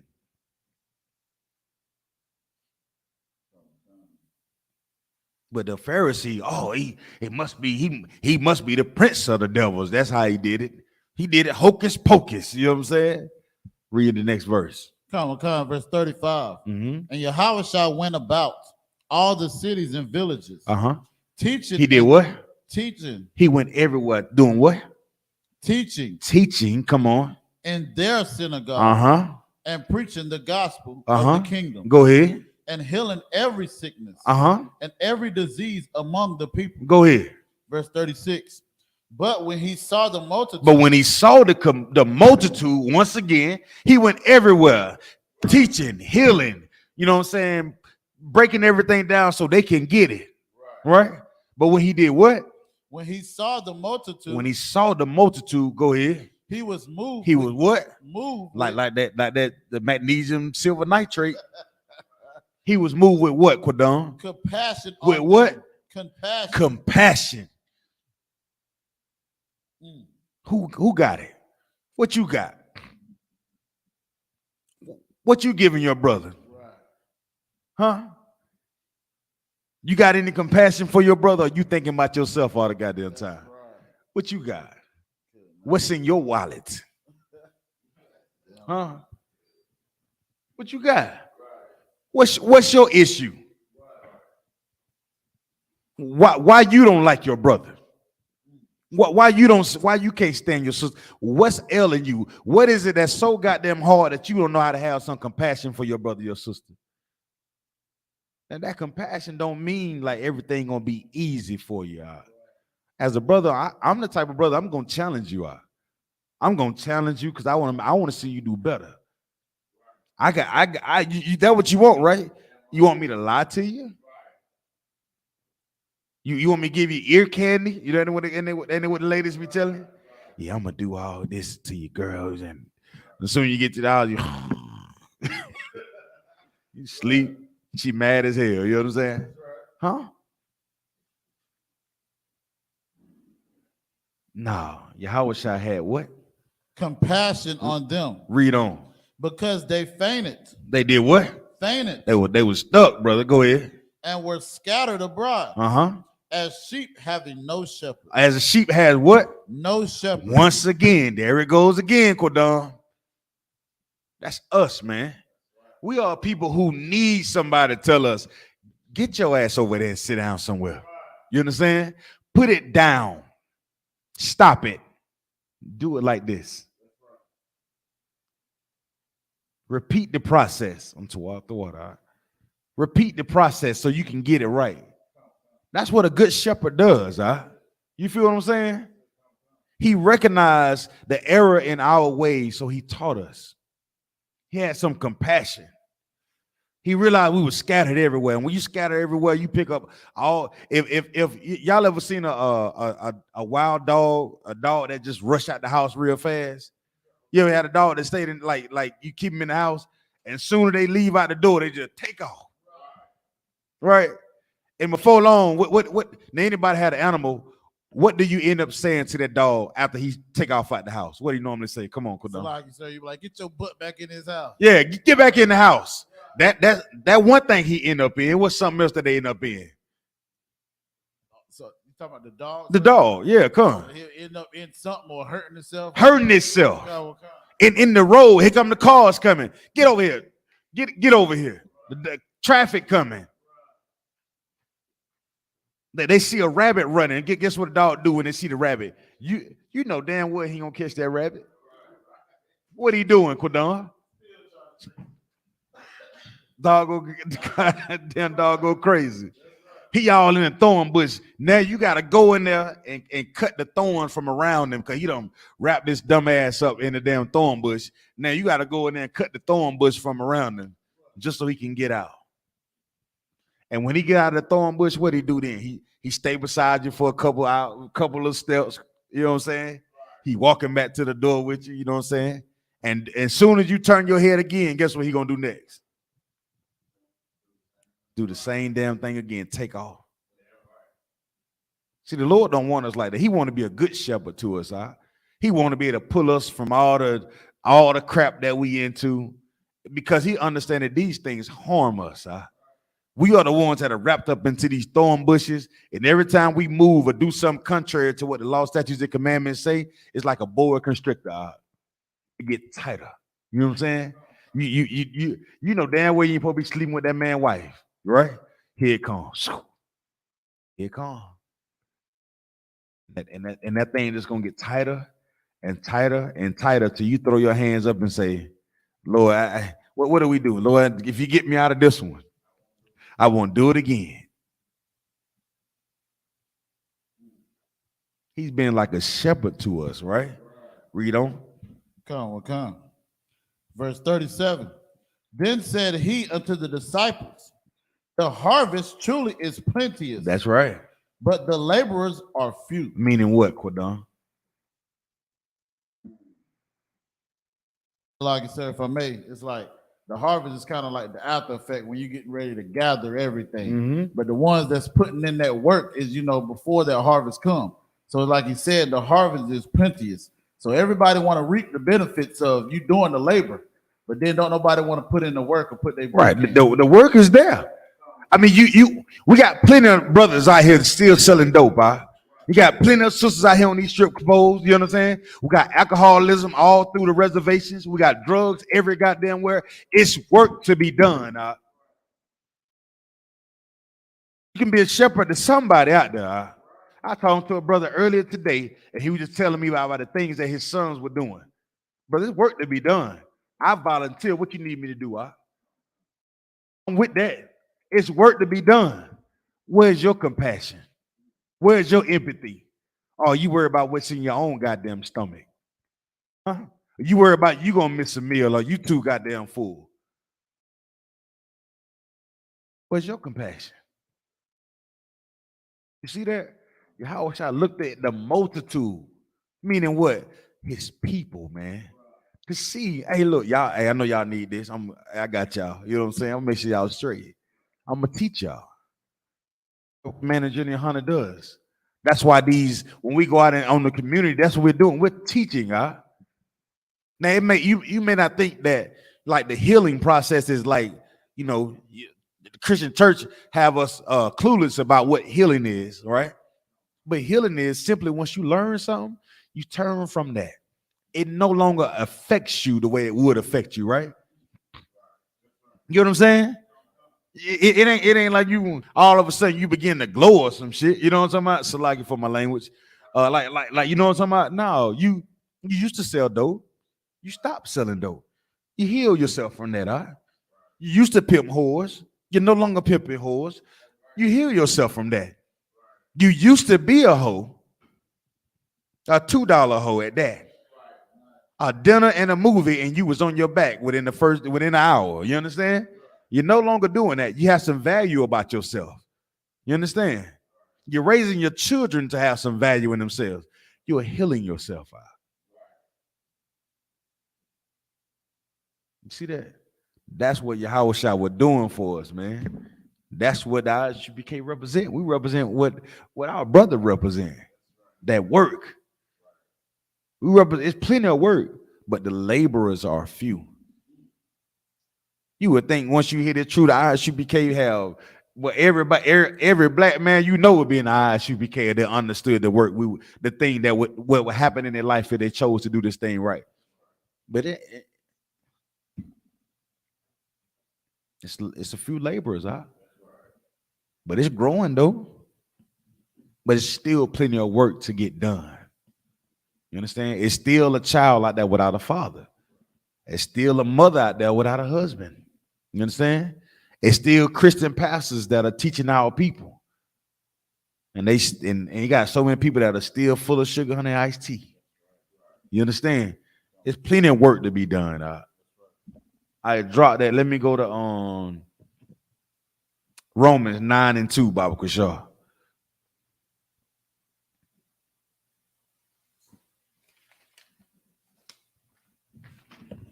Damn, I did all that. I ain't know. Romans 9:2, Baba Kushar. Come, this is the book of Romans, chapter 9, verse 2. Come on. That I have great heaviness and continuous sorrow in my heart. Now, this is Paul, right? Paul say, I got what? Read it again. That I have great heaviness and continual sorrow in my heart. Man, Paul was in constant pain and suffering because of what? His people, man. Paul was in search, like, you know what I'm saying? Like, I got all this guy. Come on, man. It's heavy out here, man. That's what happened when you look at your brothers and your sisters, huh? I'm telling you, it's a real thing when it's a different when you see somebody sleeping, like you see a brother, like this is something I can tell y'all, right? Brother, like I had an uncle, right? You know what I'm saying? My uncle's a trip. I'm telling you, I can tell you. I should write a book about them, right? But they funny though, they good. And back in the day, man, you see your uncle, man, he be clean. You know what I'm saying? I always talk about my uncle because that's how I was raised, you understand? Like brothers, just solid men. And then you hear about them, you see the clothes begin to change. They begin to wear the same clothes every day, and the beard don't look as how it used to look. You know what I'm talking about? They begin to get broken down. Then you see your uncle and you wave at him. He don't even recognize you because he's so goddamn high out of his mind. He just look at you like, oh yeah. See, you see it from afar, but when you get up on him, man, you can smell. Damn. You smell the streets, if I may. Anybody, you know what I'm talking about? When you smell the streets on a brother or sister, it's different. When you see the streets on your brother or your sister, it's different. It's a whole nother level of compassion. Like if you ain't got that, then I don't know what the hell wrong with you. You just like your devil. You just like that oppressor. Because he don't pity his people. I mean, he don't pity us. He say, you should pull yourself up by your bootstraps. It's your own fault. Your own shepherds, what? Pity you not. Right? Paul said, man, because I'm seeing this, read that again, Baba Kushar. Come on, it's the book of Romans, chapter 9, verse 2. Go ahead. That I have great heaviness, man. He talking about this ain't no small matter. This ain't no everyday cook up, man. It's the real deal. Great heaviness, read on. And continual sorrow. Of what? In my heart. In my mind, man. just thinking about your brothers and sisters, man. Boy, I'm gonna tell you something. It be some days I'm telling y'all, it'll get to you every now and then. It'll get to you every now and then. But when you listen to Black Watch, you build that hope back up. You see these little children understanding the importance of not being. That was a story that Commander General Hunter brought out the other day when he was talking about how that was a girl that had a lot of money for scholarships, and she said she didn't want to be a minority in the school that she picked. So she picked the HBCU to go to so she can be part of the majority, man. So when I hear things like that, I'm thinking, right on, you know what I'm saying? Like, right on, you know what I'm saying? You know what I'm saying? Kumya Shala, you know what I'm saying? That's what goes through my mind. When I think of the children in the I.S.U.P.K and the decision that they're making to come in here and sit down in class and get some of this work, man. And be with it. They doing things in school you don't even know about. No, man, we don't. My daddy said we can't eat pork, shrimp, crab, lobster. Well, baby, we don't serve lobster here. Just in case y'all decide to serve lobster today, I can't eat it. I don't want green eggs and ham. No, ma'am. I don't want. You teaching these babies how to fight, man. We teaching these babies how to fight. Imagine what your life could have been if you knew you was fighting a war every goddamn day. Just imagine the strength you would have as a Black, Hispanic, Native Indian man if you knew that life was a war. Now, we grew up trying to be friends with every goddamn body. For what? All they gonna do? They're gonna turn on you sooner or later. But learn to live a life that is pleasing to the Most High.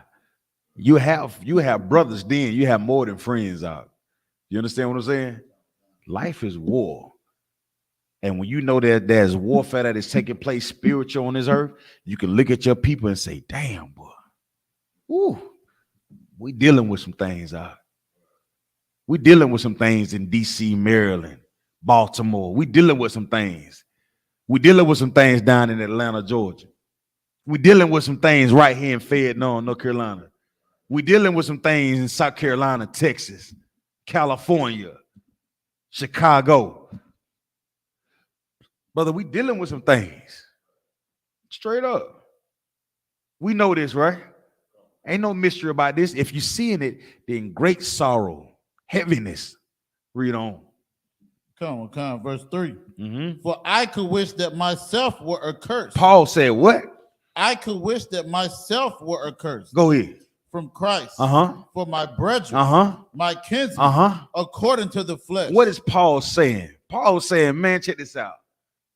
If I got to go back into the world so my brother can have a chance at righteousness, then damn, I'll do it. You know what I'm saying? If you knew that all the people that you knew that was suffering, like everything that you know that going on in earth, if you knew, like, if you could give your life, if you could go back into the world just so they can come in here.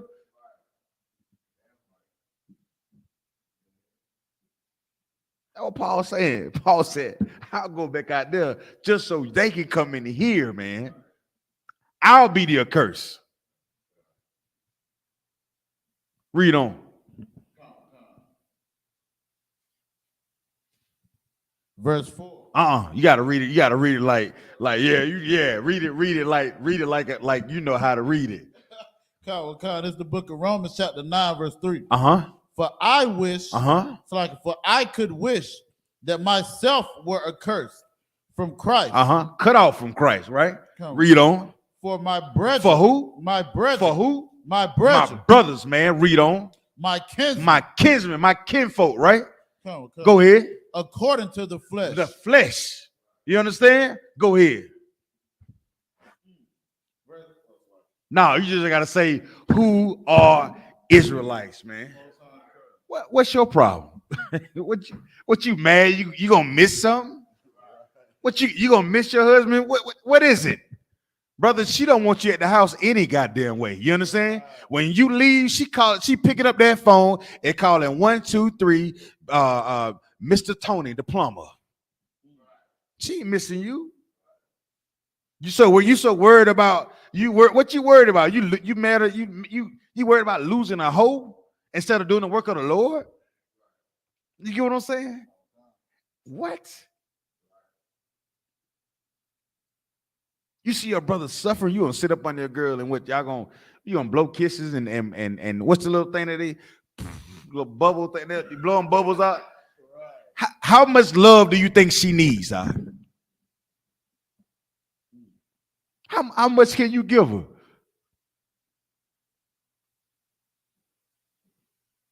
She been having sex since she was 12 years old, brother. I mean, come on, man.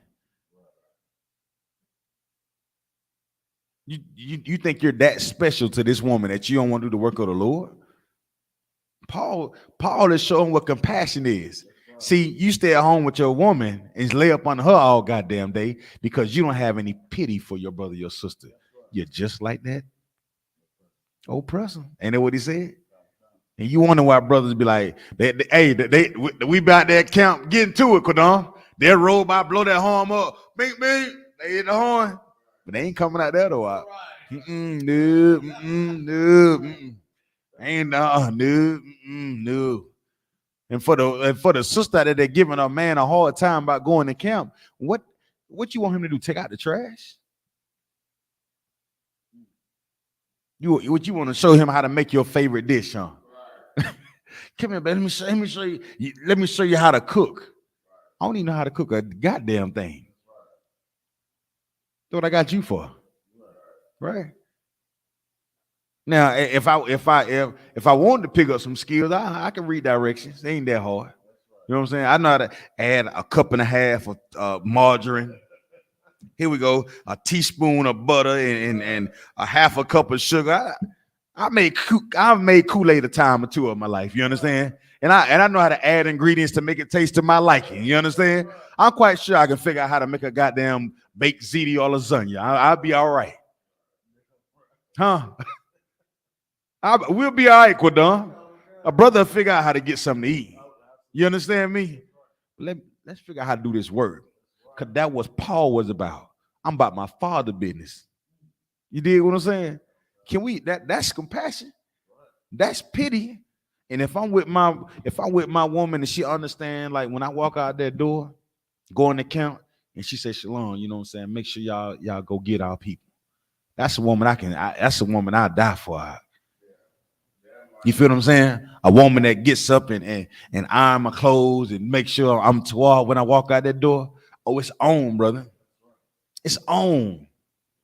You understand? A woman that makes sure I got my beard all and whatever going on and my chains is properly connected. You know what I'm saying? Like, what? I can go out there and do the work of the Lord and not have to worry about that thing that's on my mind. Because she should see the past compassion that I have for my people, and she should champion that thing. Go out there and get them. They should be out there. When I walk out the door, they should be like, you know, whatever that, you know what I'm saying? They won't that make you feel good, Quadon? And then when you get back in, it's like, well, how they count today? Baby, we got a boot kiss. She say, Most High Christ. Right. What? That's compassion, huh? Where's that at? You get back home, you got a woman that hates you, and you say, she don't even ask you how count was. You open it, you're not near get home. You looking at you hungry as hell, right?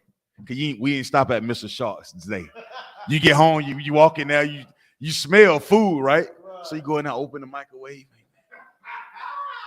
Ain't nothing, damn, ain't nothing in the microwave. Look, you go in there, you open the oven door, you look, ain't nothing in the oven door. You like, you open the refrigerator, it's 2 grapes in a bag. You know what I'm saying? You like, 2 grapes in a bag?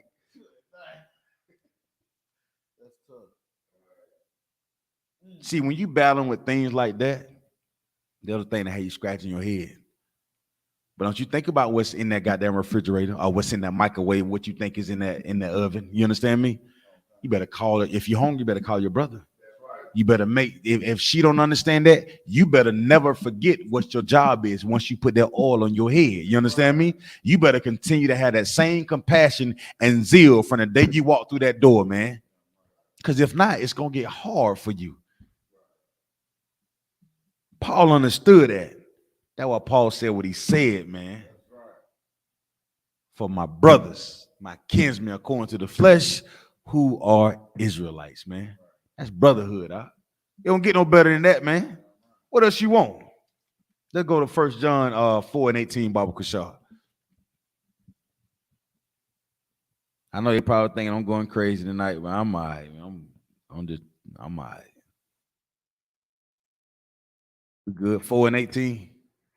Let go. It's the book of 1 John, chapter 4, verse 18. Come on. There is no fear in love, but perfect love casteth out fear, because fear have torment. He that feareth, it's like he that feareth is not made. Hold perfect. on, we're gonna hold that one. I want to get at that one just yet. Nah, go to 5 and 2 first. Come on. This is the book of 1 John, chapter 5, verse 2. Come on. By this we know that we love the children of the Most High. When we love the Most High. And keep his commandment. Go ahead. Verse 4. For this is the love of the Most High, that we keep his commandments, and his commandments are not grievous. Now this is love. So that what we said earlier, right? When you talk about the oppressor, we know what hate is according to the oppressor. We showed you that he has no pity. We showed you that he's filled with anger. And we just said, this is love. Right? This love. Read it again. Come. For this is love. For this is love. The Bible, reading the Bible, make love plain to us. It gives us, it's black and white when we talk about what love is, right? When we go ahead. It's like for this is the love of God, that we keep his commandments. That we what? Keep his commandments. That we keep his commandments. Come on. And his commandments are not grievous. Most High in Christ. Love isn't that feeling that you get in your stomach when you find out that your high school sweetheart, you know what I'm saying, been a hoe. You understand? You've been a sucker. Yeah, you know what I'm talking about? That ain't love. You know what I'm saying? Y'all ain't never been through this, huh? So get what I'm saying? Love is not that feeling that you had from your high school sweetheart when you found out that she was sleeping with Randy. You know that thing you okay. God, what? Heartbreak, you know what I'm saying? That ain't love. You know what I'm saying? Yes, you finding out you've been a sucker. You know what I'm saying? Don't nobody want to feel like it's almost like you overpaid for something. You ever felt like that? Like you went in the store and they said you look at your receipt like, wait a minute, how much I gave him? You feel like a sucker, man. You feel like you think about it all day. See that what your high school sweetheart done to us. You know what I'm saying? We done confused what love is. They playing all these love songs and you seeing weddings and all this stuff. Like, man, the Bible makes it plain for us. The Bible makes it plain Jane for us. Read verse 2 again. Come. By this we know that we love the children of the Most High. That we love the children of the Most High. Meaning who? This is how we know that we love who? Each other.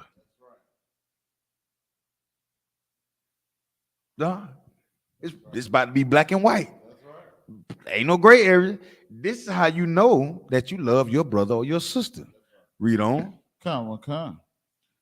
When we love the Most High. When we love the Most High, right? Yeah, when we love the Most High, come on. And keep his commandments. Well, by George, I think he's got it. So all the little lies that we fell for, you know what I'm saying? That little, I love you and all this. No, are you being obedient? Are we being obedient to what thus says the Lord?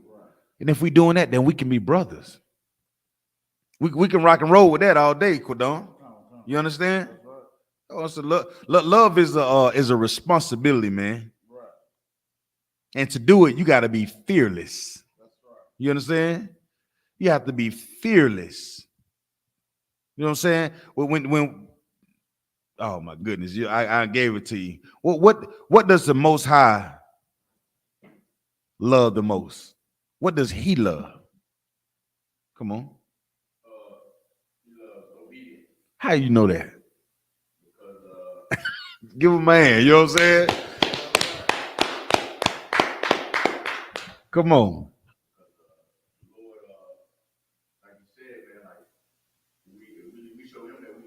by keeping his commandments. Yeah. So he shows us he loves us by disciplining us whenever we don't keep his commandments. Come on. And he praises us when we do get them. When we being obedient. You damn see? When you understand that right there, you know what I'm saying? That's love. You understand what I'm saying? When you understand it, that's in black and white. And once you understand that, you can go out there and be like Paul. You can go out there and be like YAHANNA. You can look at your brother and have some compassion and pity on him. But when you don't understand that, you live just like Esau, like we said earlier. You live like just like Amos 1:11. You have no pity. You are fueled by your anger and every goddamn thing that you do. And your wrath. Right? Come on, man. Let's go to 1 King 1 and 1 King 3 and 5. Come on. The church says that you're a forgiver, but we know obedience is better than sacrifice. Damn right. Damn right, our boy. Obedience is better than sacrifice, man. Lord, the Lord will rather you be obedient than to kill you. You said 1 Kings 7 and 5? 3 and 5, Baba Kushaw. 1 King 3 and 5. It's the book of 1 Kings, chapter 3, verse 5. Come on. In Gibeon, Mm-hmm. In Gibeon, the Most High appeared to Solomon in a dream by night. Right. So this happened. This is Solomon after he became king after David died. All right. So this is the dream that Solomon had. Okay. And this is he had this dream in Gibeon, right? Read on. I'm gonna stop. I'm just gonna let this go ahead. I'm trying to get through it. Go ahead. The power said, "Ask what I shall give thee." Yeah, and in his dream it said, "What is it that you want?" Right. What is it? Ask, and I shall give thee. Read on. Come. Verse 6. Mm-hmm. And Solomon said, "Thou hast showed unto thy servant David, my father, great mercy." There you go. According as he walked before thee in truth. He walked before you in truth, right? Read on. Come. And in righteousness. And in uprightness, uprightness of heart with thee. Go ahead. And thou hast kept for him this great kindness. Right. So because he did these things, the Lord allowed David to have what? Great kindness, man. You know what I'm saying? David had his mishap, you know what I'm saying? But he got back on it. You did what I'm saying? Go ahead. Come. That thou hast given him a son to sit on his throne. Let me tell you something. If you have sons in the earth, they something special, brother. Let me tell you something. If you have a son, he is something special. You did what I'm saying? You got something to pass on that thing. Read on. Come, sir. Verse as it is this day, verse 7. And now, O Yahweh, my power, thou hast made thy servant king instead of David, my father. Go ahead. So you made me king after my father's death. Go ahead. And I am but a little child. I am but a little child. Read on. I know not how to go out or come in. Verse 8. And thy servant is in the midst of thy people, which thou hast chosen. Yeah, I'm in the midst of, I'm a servant to you, Lord. And I'm in the midst of who? The so-called Black, Hispanics, and Native Indians. Let me tell you something. If you're in the midst of Black, Hispanics, Native Indians, you know, guess what? We got some issues. Once again, that's what I said earlier, right? We have some work to do, right? Read on. Come, sir. A great people. A what? A great people. Nevertheless, we're still a great people. You damn right we are, right? Read on. That cannot be numbered nor counted for multitude. Go ahead. Verse 9.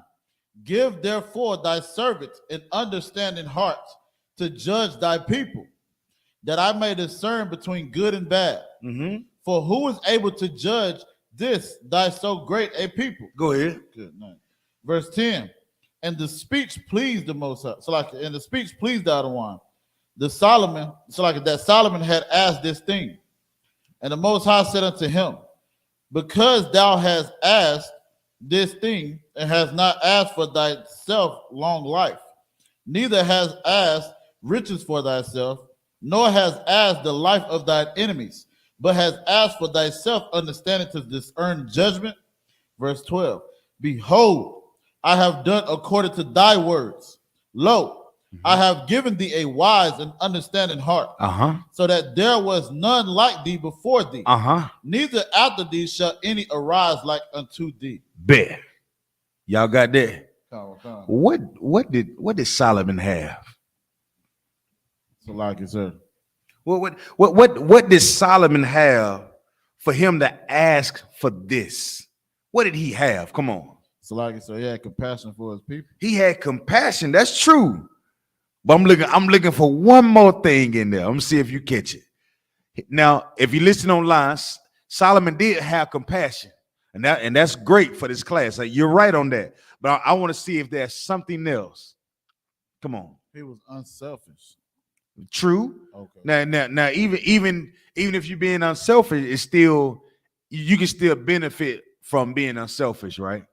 You know what I'm saying? You, like, if you being unselfish, you give somebody something, sooner or later that they're gonna come back and give you something. You know what I'm saying? But what does Solomon have? Compassion is one, but it's something else that I want. It is something else that I want. Give me verse 9 again. Read verse 9. Come on. Give therefore thy servant an understanding heart. Understanding mind to do what? To judge thy people. Go ahead. That I may discern between good and bad. That I may see what is good and what's bad. Come on. For who is able to judge this, thy so great a people? Because if I don't have this, how can I judge these people? What did Solomon have for him to ask the Most High for this instead of riches? Instead of him getting rid of his enemies and all of the things that was after that? What did Solomon have? What did he have? So like I said, for me, also Kawal said he had wisdom. Yeah, he asked for wisdom. You're right, Kawal. He asked for wisdom, but what did he you know what I'm saying? But what did he have? He realized he needed something, or he had something for him to even understand that it was wisdom that was part of it. What did he have when it came to it? His people. Read verse 9 again. Come. Give therefore thy servant an understanding heart to give judge. Me an understanding heart. Give me an understanding mind. Read on. To judge thy people. To do what? To judge thy people. To judge our people, right? To say what is right and what is wrong, right? Go ahead. Come. That I may discern between good and bad. For who is able to judge this? Who is able to judge these people, man? What did he have? Kawal, you want it. And compassion is one, but I'm looking for something. Come on. Would it be discernment, sir? He asked for that. What did he have? Come on. What is it that you have to have to do this work? Obedience.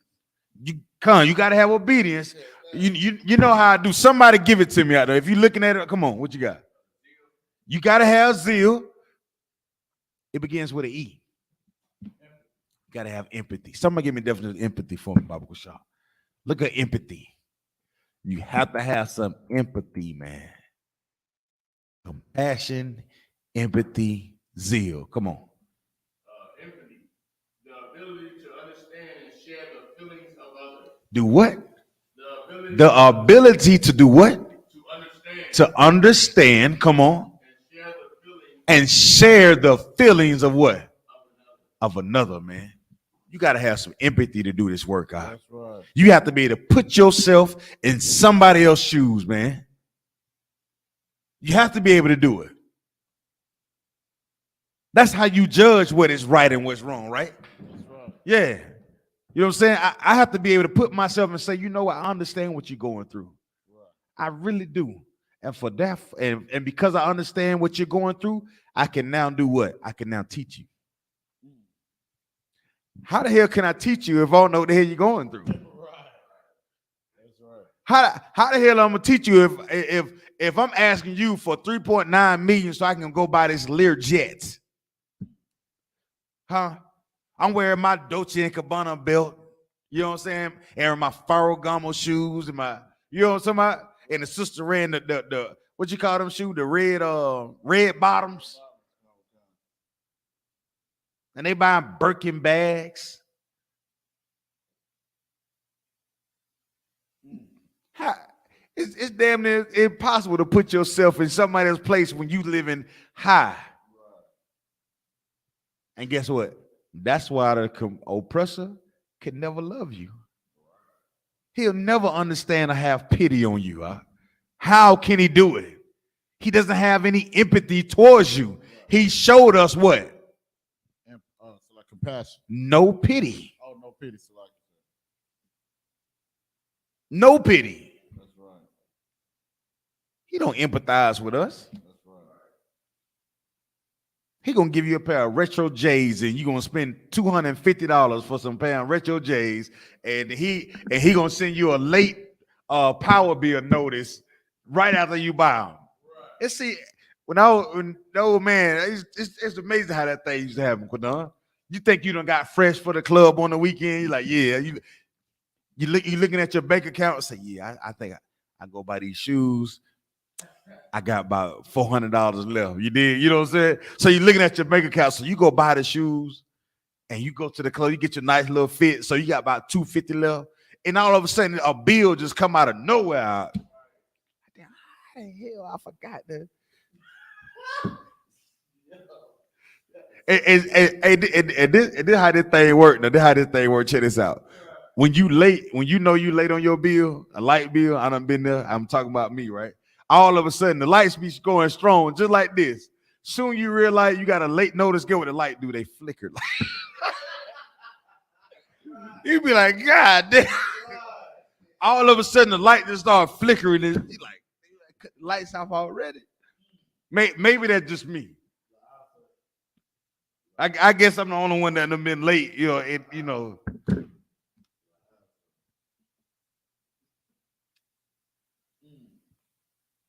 So when we talk about talking to our people and teaching our people, you have to be able to put yourself in their shoes out. You have to be able to say, you know what, there's somebody out there who has a wife that's sleeping with somebody else. You understand? Imagine a brother that works all day, working 12-hour shifts. I mean, he making, barely over minimum wage and has to go home with a dragon out. And a brother gonna come to you. He gonna come to you. He gonna see you. He gonna see you and like, damn, brother, strong, man. How you get your beard to grow out like that? My wife don't like when I grow a beard. Man, tell your wife to mind her goddamn business. But I can't talk that like to her. Why you can't? Man, she ain't gonna like that. She'll like it. Tyrone talked to her like that. Tyrone saying all kind of nasty, disgusting stuff to her. You don't even know it. Tyrone telling, yeah, I'm gonna do such and such and such and such. And she, okay, Tyrone. Yeah. And you trying to, hey, I just want to tell you I love you. And here's my paycheck that I want to give you. I want to give you the world, but it's all I got. Well, this ain't enough. Tyrone ain't gave her nothing. And when you leave the house, Tyrone is tying fire to her tail. You understand me? Tyrone is borrowing her car while you at work and driving out all the goddamn gas. And you get home and you walk by the car. She's supposed to be at home all day. You walk by the car and you put your hand on the hood and the hood warm. I thought she walking the house playing like she sleep. You know what I'm saying? Look. I'm telling y'all something. I'm telling you. You put your hand on the car because you know she a hoe. You know she in the streets. You walk in the house, she pretending like she sleep. She turn her phone over real quick. Turn it over like this. You know, she ain't got it like this, Cordon. She put it like this. Why you think she got her phone like that? So you don't see it. Huh? When you at the house, phone just be ringing all the time. Hey, Cheryl. As soon as you get to the house, goddamn phone don't ring at all. Turn it upside down. You walk by the house, you walk by the car, you put your hand on the hood and the hood warm. Huh? You see that? See, these are the things you have to be able to teach people. Say, Salakia, that woman, she's no good for you, brother. I tell you, the best thing you can do, you can come in these classes that we have from Monday to the Sabbath, and we'll teach you how to be a brother. You understand? And if you lock it in strong enough, the zeal that you will gain, that woman will either come into this house and stop being who she is, or she'll drive her away. And good riddance. You understand me? For that woman out there, that man that is abusing you, putting his hands on you, you understand? Who telling you that he loves you, and then you got to put on makeup in the mirror just to go to work. Huh? You starving, going to work. You eating Vienna sausages at work. Because you don't cook him a king's meal, but he treating you like crap. I'll teach you how to deal with that too, sister. You understand? And to do that, you have to be able to have some empathy, man. You can't do this job without having the empathy. That's why the scripture said earlier, the oppressor ain't gonna show us no pity because their own shepherds pity them not, man. And the only way you're not gonna have any pity for your people is because you don't empathize with them. That's the Christian church. Being able to empathize with your people is brotherhood. To be able to talk to a sister in the manner of righteousness, according to the law, statutes, and commandments, is sisterhood.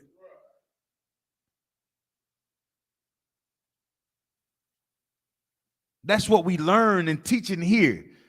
That's why we do this every week, because these things are bedrock to our understanding. So instead of all the bumping head and fussing and fighting that we do in our households, we can get to a point where we can actually talk about our problems and our issues. Now, don't think you're going to snap your fingers and it'll be magic. It don't happen like that. It ain't going to happen like that. But it's going to take work. You understanding that it takes work is why it's going to work. You understand? You heard me, right? You understanding that it takes work is why it's going to work. But if you feel like I can just walk away and just do whatever, you know what I'm saying? It'll never work. It'll never work for nothing that you want to do with your life, I promise you. If every time something came to you and you wanted to run away from it, it'll never work for you. Yahushua seen, he knew Lazarus had gone away. He wept, man. He could have stopped right then and there and said, you up? He out of here, Martha and Mary. He gone. Yahushua said, no, show me where he at. Huh? Show me where they at. They up there in Durham, North Carolina. They right here in Fayetteville, North Carolina. Huh? They in Charlotte, North Carolina. They in Raleigh, North Carolina. They in Goldsboro, North Carolina. And because our people are in those places, guess what we do? Guess what the Lord allow us to do? The Lord allow us to build schools and have brothers in these areas. So that way we can say, who needs help? Huh? That's what you're here for. What you think? You just coming to school just to eat snacks on throughout the week? Huh? Sit here and say con out of one con. Hell no to the no. You feel what I'm saying? You gonna come in here, you're gonna do some work. We're gonna get some work out of y'all.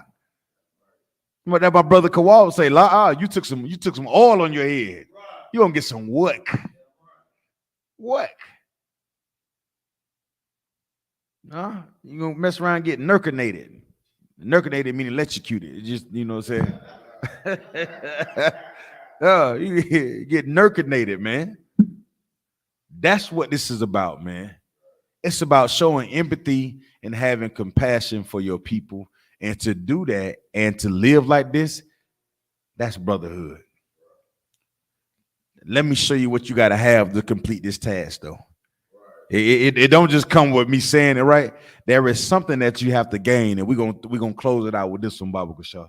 Let me get Deuteronomy 31:6, Baba Kusha. Deuteronomy 31 and 6. And I got a question for the brothers and sisters that are listening online to my brother got this. Why is compassion and empathy a component of brotherhood? Somebody answer that question for me. Why is compassion and empathy a component of brotherhood? Why is that? Somebody just put on your thinking cap for me real quick. Why is it? Why that a component of brotherhood? Somebody tell me. Anybody say anything? Somebody give me an answer on the tube, man. Y'all watching, y'all still in the classroom. Somebody give me an answer. Why is compassion and empathy a component of brotherhood? Anybody? I'm gonna keep asking the question and somebody answers. Somebody got to answer. Anybody say anything, Cordon? Not yet, sir. I need an answer before we move on. Why? I'll just try to answer it, Baba Kwasha. Let me see somebody put some effort into it, right? Why is compassion and empathy a component of brotherhood? Why is compassion and empathy a component of brotherhood? Why is that? Why is it? Riddle me this. That's what they be saying all the time, you know, boy. Yeah.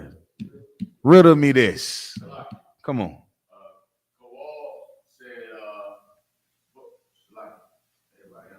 Yeah. He said, both are characteristics of YAHANNA. Also, it forces you to care more about others than yourself.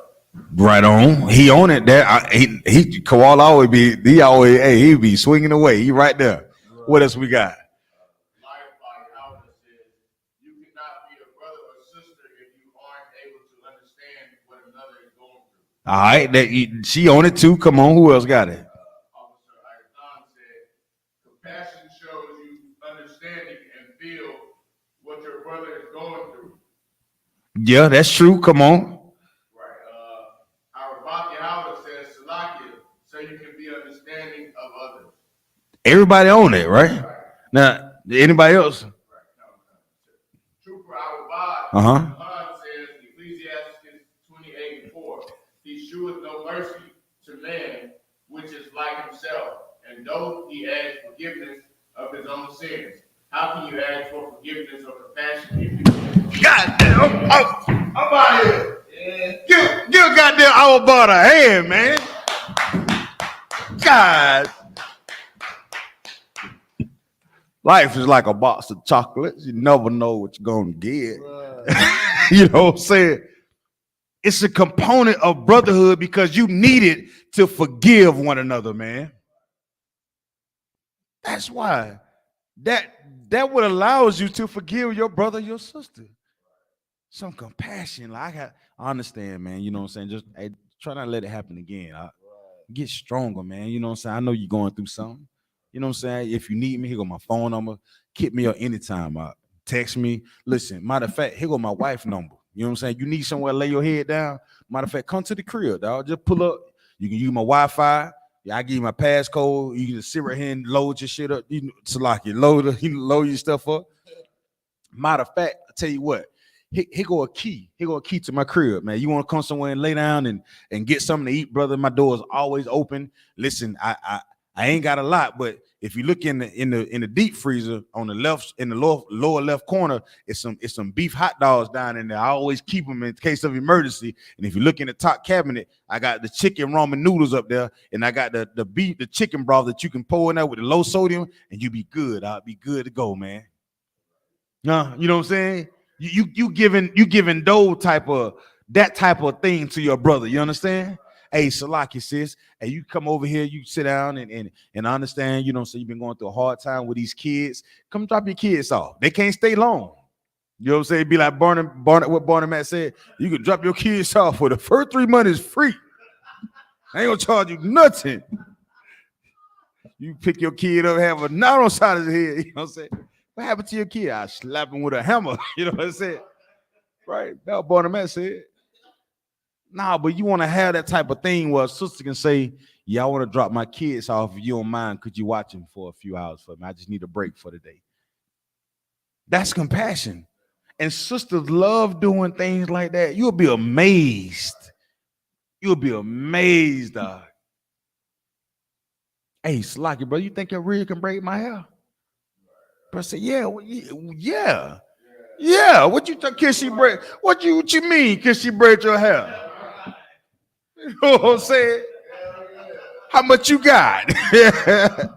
Oh, you ain't got no money? Don't worry about it. Hey, babe, I got it. I'm gonna take care of it. Don't worry about it. Yeah, I got him. Yeah. I got him. You need compassion and empathy for brotherhood, man. You have to be able to put yourself in somebody else's shoes. I ain't saying you got to do it all the time, but when you see somebody struggling and you see something that's going on, you got to slow down just long enough to be like, you know what? Let me be a brother first before I go to swinging the hacks. You know what I'm saying? There's a time to swing it though. Trust and believe. There's a time to get into to check a brother. You understand? But there's also a time that you can use to teach a brother or sister as well. You know what I'm saying? You don't always got to beat everybody down every time they come up against you. Sometimes it's good just talk. How can I help you? Huh? And as a brother, I will understand you more. But we wait till we're in the prison system to decide we need counseling, right? Now you 3 hots in the cot eating bologna sandwiches, and now you talking to the counselor in prison. Decide you want to read books all of a goddamn sudden. Huh? You could have sat down and read books in your freedom. Now you mess call. Now they got to tie tissue and slide to bedspread and slide down. You know what I'm saying? Canteen money all jacked up. Waiting on somebody to put some on you. Hey man, you put something on me, man. Looking for friends. You ain't got none. In the world, you had all that. You come into the school, you're gonna find out what compassion and having empathy is. And you look at somebody who's a proven shepherd, like Commanding Junior Hunter, he stands for compassion and empathy for our people, man. He stands for it, huh? And he couldn't have done the job that he done back then to now if he didn't have compassion or empathy, huh? He couldn't have done it. How can you do this job without that? Components of brotherhood, compassion, empathy, right? And being able to show some pity. And with those things, you can offer brother forgiveness, right? Go to Deuteronomy 31:6, and we can get up out of here. Come, this is the book of Deuteronomy, chapter 31, verse 6. Come on. Be strong. Be what? Be strong. This is how you do it. This is how you do it, Quadon. You got to be what? Be strong. Now you got to be weak. You know what I'm saying? Be strong. No, you got to be strong. Come on. And of a good courage. And of good courage, man. Read on. Fear not. Fear what? Fear not. Fear what? Fear not. Go ahead. Nor be afraid of them. Of who? Of them. Of who? Of them. Who should we not be afraid of? The ones who don't give a damn about you, huh? Right. The one who pity you not. Right. The one who is filled with anger, you know what I'm saying? And perpetual wrath towards you. Don't fear them out. You can't be afraid of what somebody gonna say and think about you. I've been there. That's a terrible feeling now. That's a terrible feeling to be ashamed and carry fear. Sometimes you gotta say 2 tears in a bucket. Both sides crying. Damn right. 2 tears in a bucket. Right. That's right. I ain't gonna say it because you got the precious ears of these children. Yeah. Huh? But if you know me, you know what I'm about to say, Bunker, y'all. I know Bunker, y'all looking. He knows exactly what I'm thinking right now. 2 tears in a bucket. Right. Read on, Quadon. Nor be afraid of them. For the Most High thy power. For who? The Most High thy power. For who? The Most High thy For power. the Most High thy power. Read on. He it is that thou go with thee. He with you all the time, man. He with you. What you waiting on? What you want? Who else you need with you?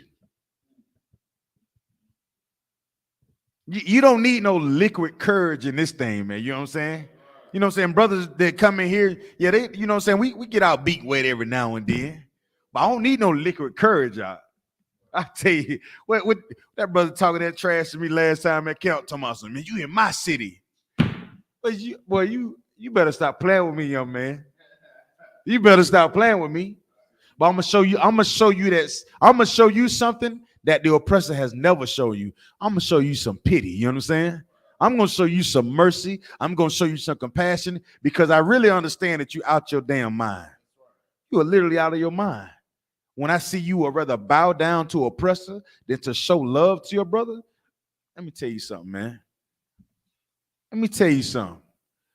The I.S.U.P.K stand for righteousness, man. Wow. And it is so needed because you will be tested by our people, even though they know that they're sick, man. You ever seen somebody that's sick and just don't want to take the medicine? Don't want to be healed, man. But when you know the Most High is with you, take the medicine. Take it. Enjoy it. Read on. He will not fail thee. He will what? Not fail thee. The Most High won't fail thee. Think about all the other things that you done put time and effort in. All of them done fell through, man. What has really stuck? Like that girlfriend or that woman that you done put so much time and money and nice outfits and haircuts and all these things you done bought trying to impress her. It ain't work. That slavery that you done gave your whole goddamn life, and they're gonna give you a pension that, you know what I'm saying, that you may be able to buy a Chevy, a Dodge Charger with. RT version at that. You've been in the military 20 plus years and you get a pension and now what? Your kids hate you. Your wife hates you because you're always gone. She been cheating. We all know she a hoe. And now you want to get a Winnebago and travel that goddamn country with a whore. Your kids like they dwelling in the ways of the world.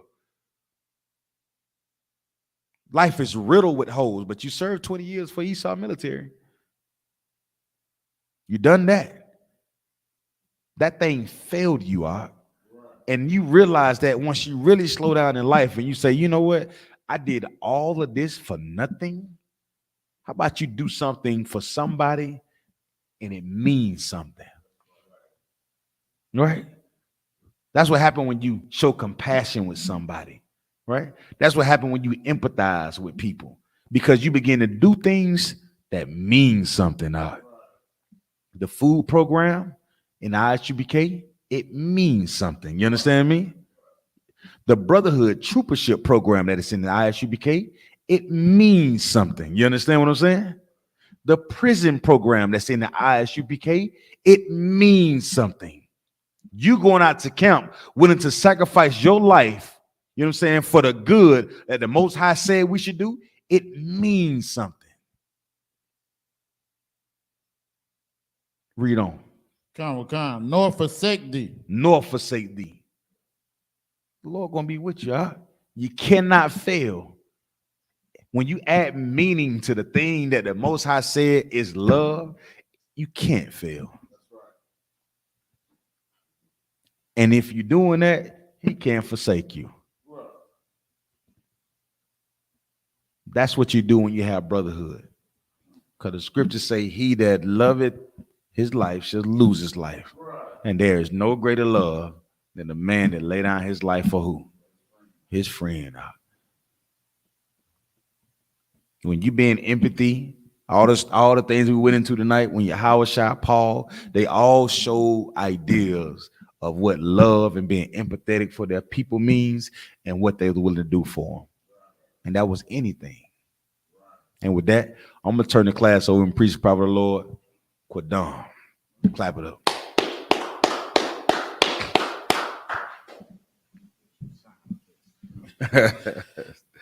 You got I.S.U.P.K, which means we're the Israelite School of Universal Practical Knowledge.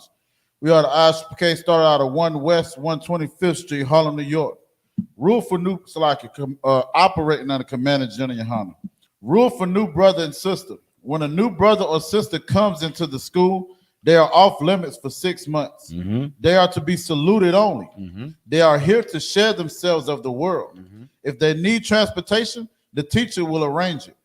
After 6 months, if a brother or sister has an interest in a particular person, he or she must get permission from the head to speak to a brother or sister. There is another 6 months in which the brother and sister will court each other. After this 6 month period, the brother and sister will get permission from the head to marry.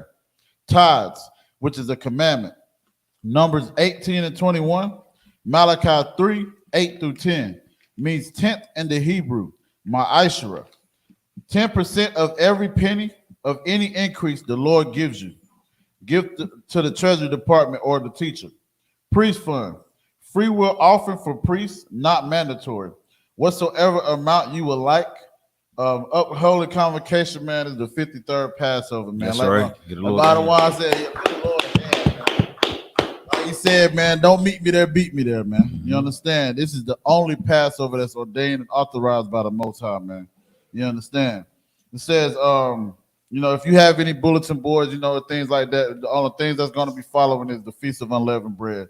So, it's always a bulletin board or a board that's letting you know the upcoming feast and everything like that. It says, remind Akim and Agwatim to check the bulletin board in the hallway, which is again what I just said. If anyone wants to be a trooper in the school, to start wearing all black, boots, shirt, pants, headband, and scarf. And with that, imagine. Men of Israel, we're going to render one courteous salute to the teacher. Men of Israel, Ahmad Shabbat, imagine.